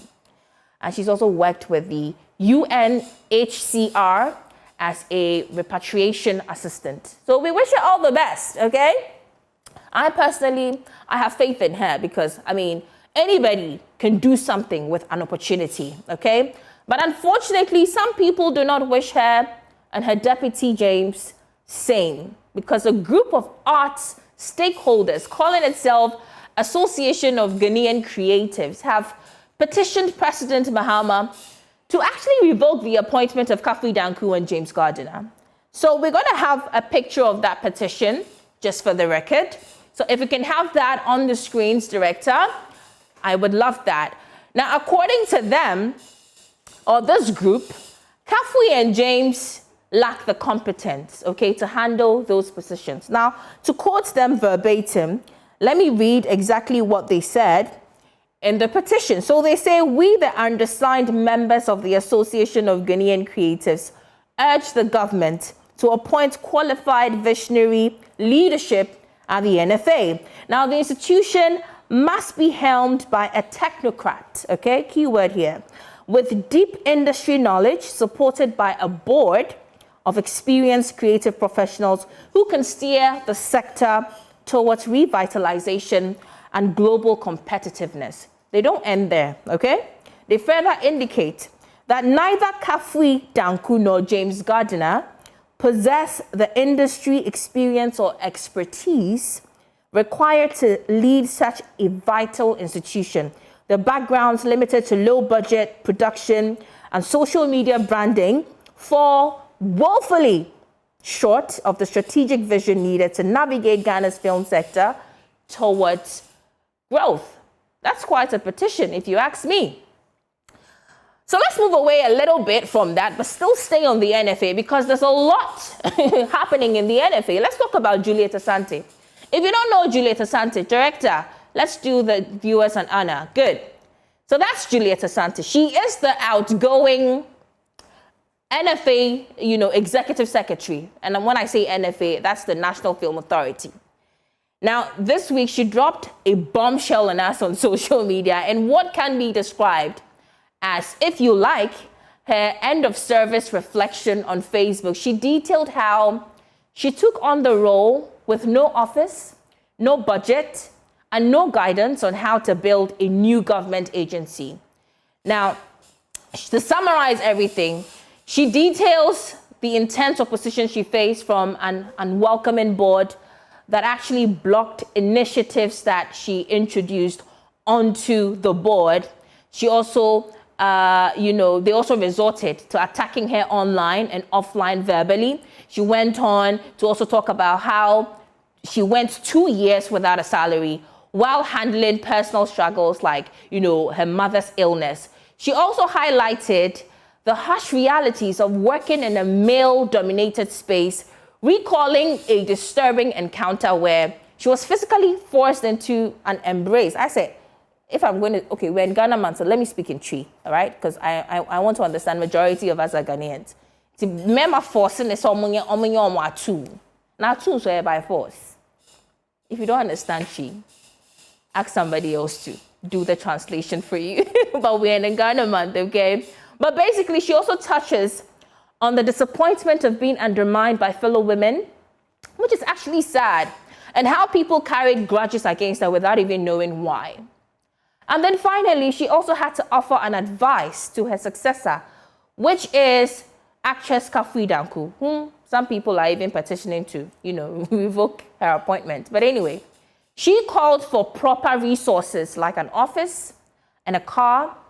And these are things that, according to Juliet Asante, she never had, while being the executive secretary of the NFA.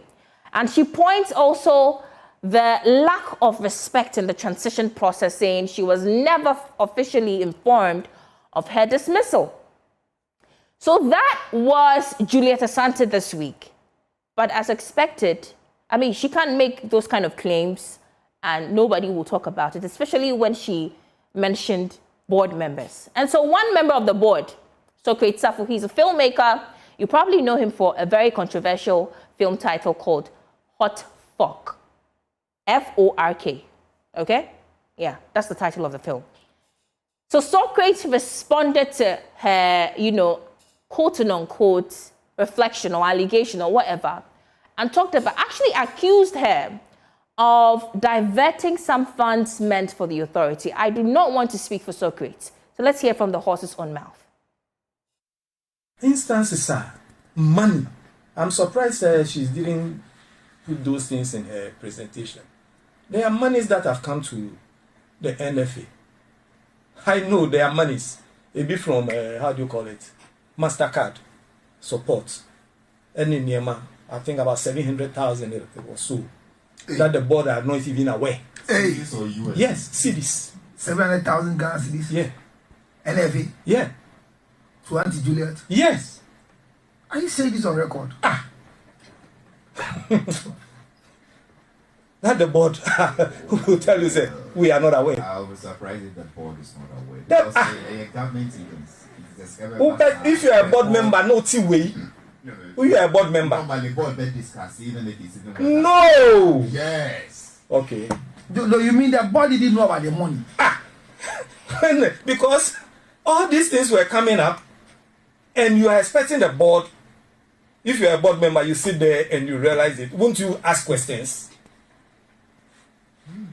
So, Halifax, this thing, I pray that we just leave it as it is. All right, so that was Socrates Safu, member of the board, the NFA board, responding to Madame Juliet Asante. But he's not the only board member who had a lot to say about Madame Juliet's, reflection. Now, there's also a man named Samuel Jando, who's also a board member. That's his picture. Now, in his own words, he said he sought to set the record straight on some of the issues raised by Madame Juliet Asante, and also noted that contrary to her claims, the board actually collectively saw to some wins of the authority. And to quote him verbatim, he says, 1, establishing a committee to draft a classification guideline, leading to the formation of the classification committee chaired by Mr. Socrates Safu, as per Article 8, subsection 2 of Act 935, forming a licensing committee to draft guidelines for permits and licenses for film practitioners as per Article 12 of Act 935. And third, the third thing they could do collectively as a board, the film tax team, after 6 years of pushing, got the NFA to submit a completed LI to Cabinet in 2024. And these three, amongst others, he says, the board collectively with Madame Juliet Asante, were able to achieve during their tenure. Listen, I do not know how far this story is going to go, but I'm going to keep my tabs on it. And when I say I'm going to keep my tabs on it, I'm going to keep my tabs on it. And should anything pop up, you know me. We love it when the tea is piping hot, don't we? I'm going to serve you with that tea, okay? Now let's talk about Jocelyn Duma, okay? You see what I'm doing here? Yeah. Very beautiful lady, very voluptuous, very brilliant. She's an actress, a filmmaker, a producer. And this week, she was in the news. That's right, because we heard that she had been appointed the Deputy Director for Diaspora Affairs, okay, at the Office of the Presidency. And this story, it's a bit tricky because every news blog I know, every authentic, including my Joy Online news blog, talked about the story. They posted about the story. Every blogger on social media posted about the story. Now, we also saw the likes of Bridget Otu, who was a broadcast journalist, highlighting the news or news cards of her being appointed and branding the news as fake news. And so it started, it got people speculating. Is it true? Is it just a rumor? And now it would be right for you to actually treat it as, still a rumor, because this person who is being blogged about, who is being talked about as being appointed, which is Jocelyn, she actually hasn't. Normally when people are appointed into governance, they would come and, say a thank you post to the president, showing how appreciated they are and the confidence the president has shown in them and all of that, all those big English. We were expecting the Jocelyn speaks fantastic English. You should hear her speak. So we're all thinking the Jocelyn would also make a post thanking the president, but till date, she hasn't. She's actually been flooding her social media, teasing us a little bit with beautiful photos like the ones you're seeing. Well, not the green one with her tongue sticking out. That's very, that's not it. But yeah, she's been very patriotic, showing her Ghanaianness in recent times. And we're going to keep our tabs on her. So whether the story is a rumor, whether it's a fake news, whether it's an allegedly, which is the favorite word on social media now, allegedly. People, I don't know, for some reason on TikTok, a lot of people are using the word allegedly with every story. So yeah, whether it's an allegedly story, I will keep my tabs on it and bring you an update, okay? Let's now talk about, dive into the music scene and talk about Sister Fia. Because she came by the Hit Studios this week, had a brilliant conversation with DJ Slim on Hits 103.9 FM. And amongst other things, they talked about a very, a topic that has been lingering, in the entertainment space for a while. And that has to do with male artist managers, managing female artists. And whether or not they can keep a very professional, platonic, plain, no strings attached kind of relationship. Now, I have personally had conversations with a number of artist managers, and they say it's simply impossible. If I am a male manager and I'm going to manage a certain Noah like Karen Yali, I must pass through. I foresee top. I be you, Bab. Yeah. So that's according to them. So when she came, we asked her, what do you think about this phenomenon? Do you believe in this phenomenon? Do you think you can have a relationship, a professional relationship with your male manager? Because she actually has a male manager. and, you know, not have anything to do with him, well, listen to what she had to say. Under your own record label, do you have a manager? When I say a manager, do you have a point of call other than yourself? Yes, I do. Okay. And how's the relationship between yourself and your manager? Because we've heard that the only manager. Yeah. But also call because I say no manager baby. I've heard. Oh, never ever. It means sit down, me side. It will never happen. Work is work. Work is work. I don't know how to mix work with pleasure. Why? It's very difficult for me. Yeah. I've never tried it though, but I feel like But you've never dated and the person was interested in your job, your career, and the person wanted to invest in it? Most of them, they will just say they won't do. They say they will know. So me, nobody has come forward to actually say they want to invest. I'm actually looking for the man, the bold man that would actually say that to me. I respect him a lot because, of course, it's not easy. If a man comes into my life and wants to help me, why not? But I've not gotten there because a lot of people think I already have it.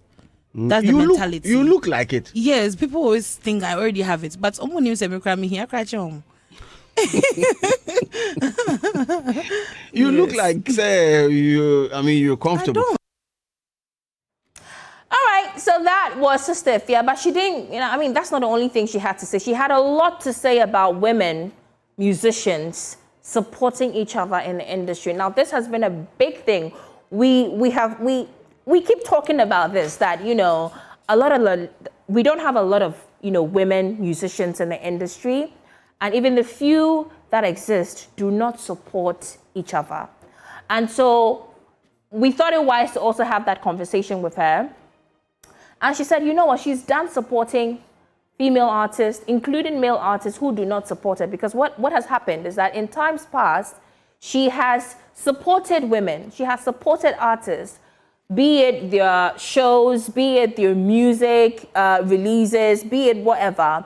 And when it comes to them, reciprocating that support to her, they are found missing. Listen.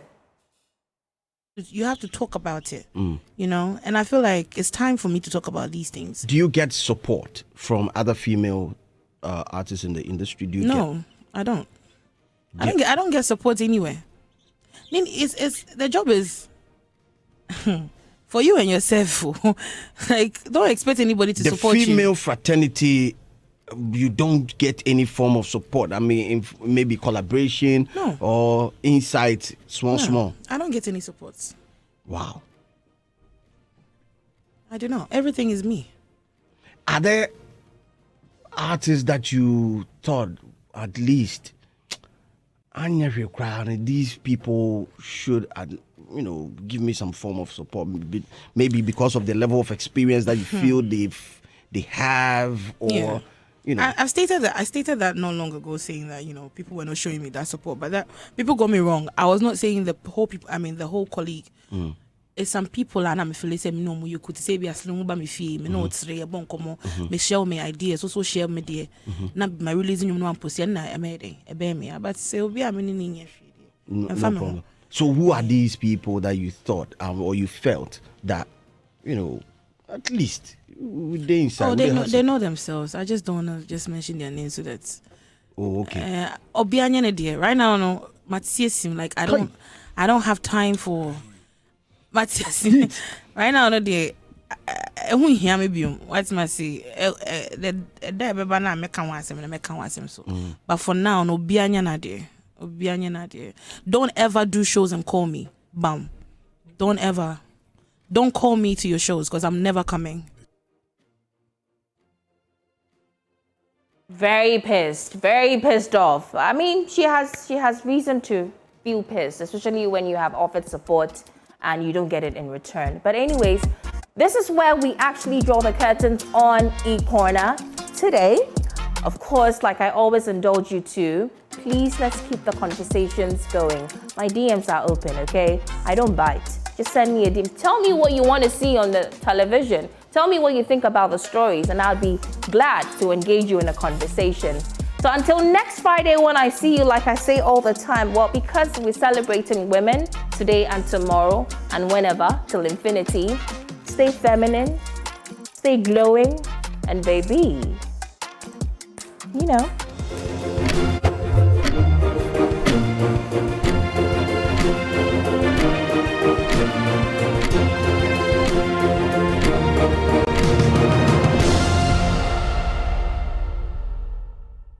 Folks, thank you so much for staying with us for the Friday edition of the AM show. A gentle reminder that for the rest of the day, across all bulletins on the Joy News channel, you'll be witnessing the International Women's Day finesse. We'll bring you features on remarkable women, changing the narrative in their various sectors. We'll also bring you big conversations with phenomenal women, as well as bring you up close to the women here at Joy News. Hashtag Joy News Women Series.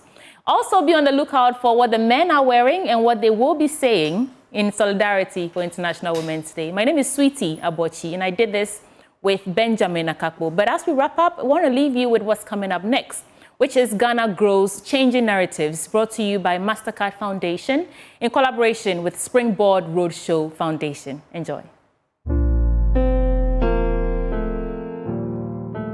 Getting a job in Ghana is very difficult. I struggle. I've been to a couple of interviews. I was just hoping that they'll call me. You wake up, you take your bath, you eat, then you go to sleep. You are waiting for that call. Every minute you look on your phone, no call is coming. Sometimes I think it's because of my condition, because I'm a person with disability. People don't want to include me in their workplace or whatever, so I get worried. No hope, like it was so.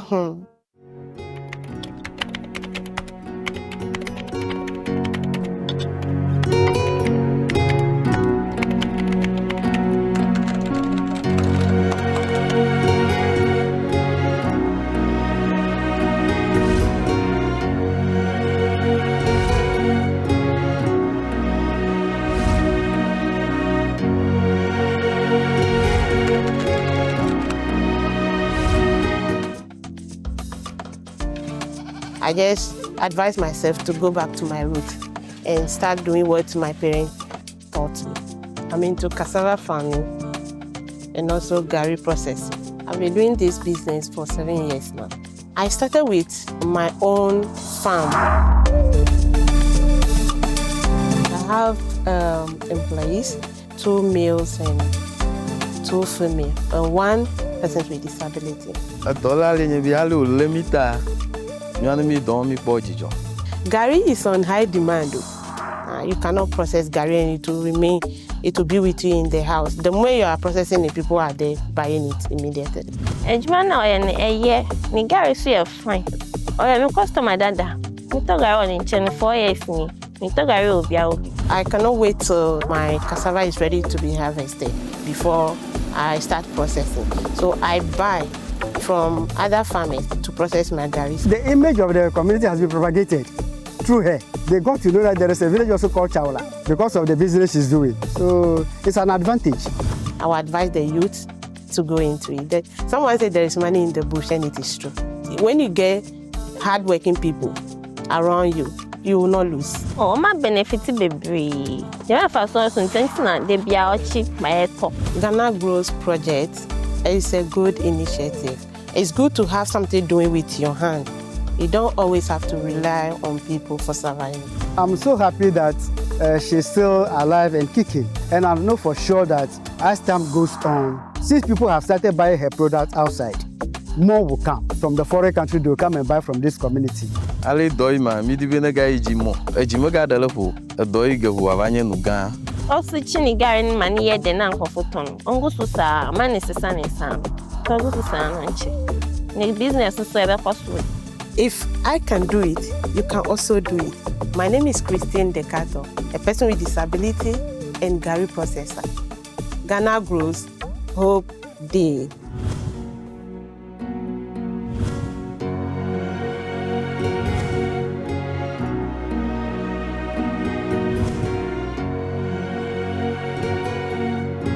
Ghana Grows Hope Day.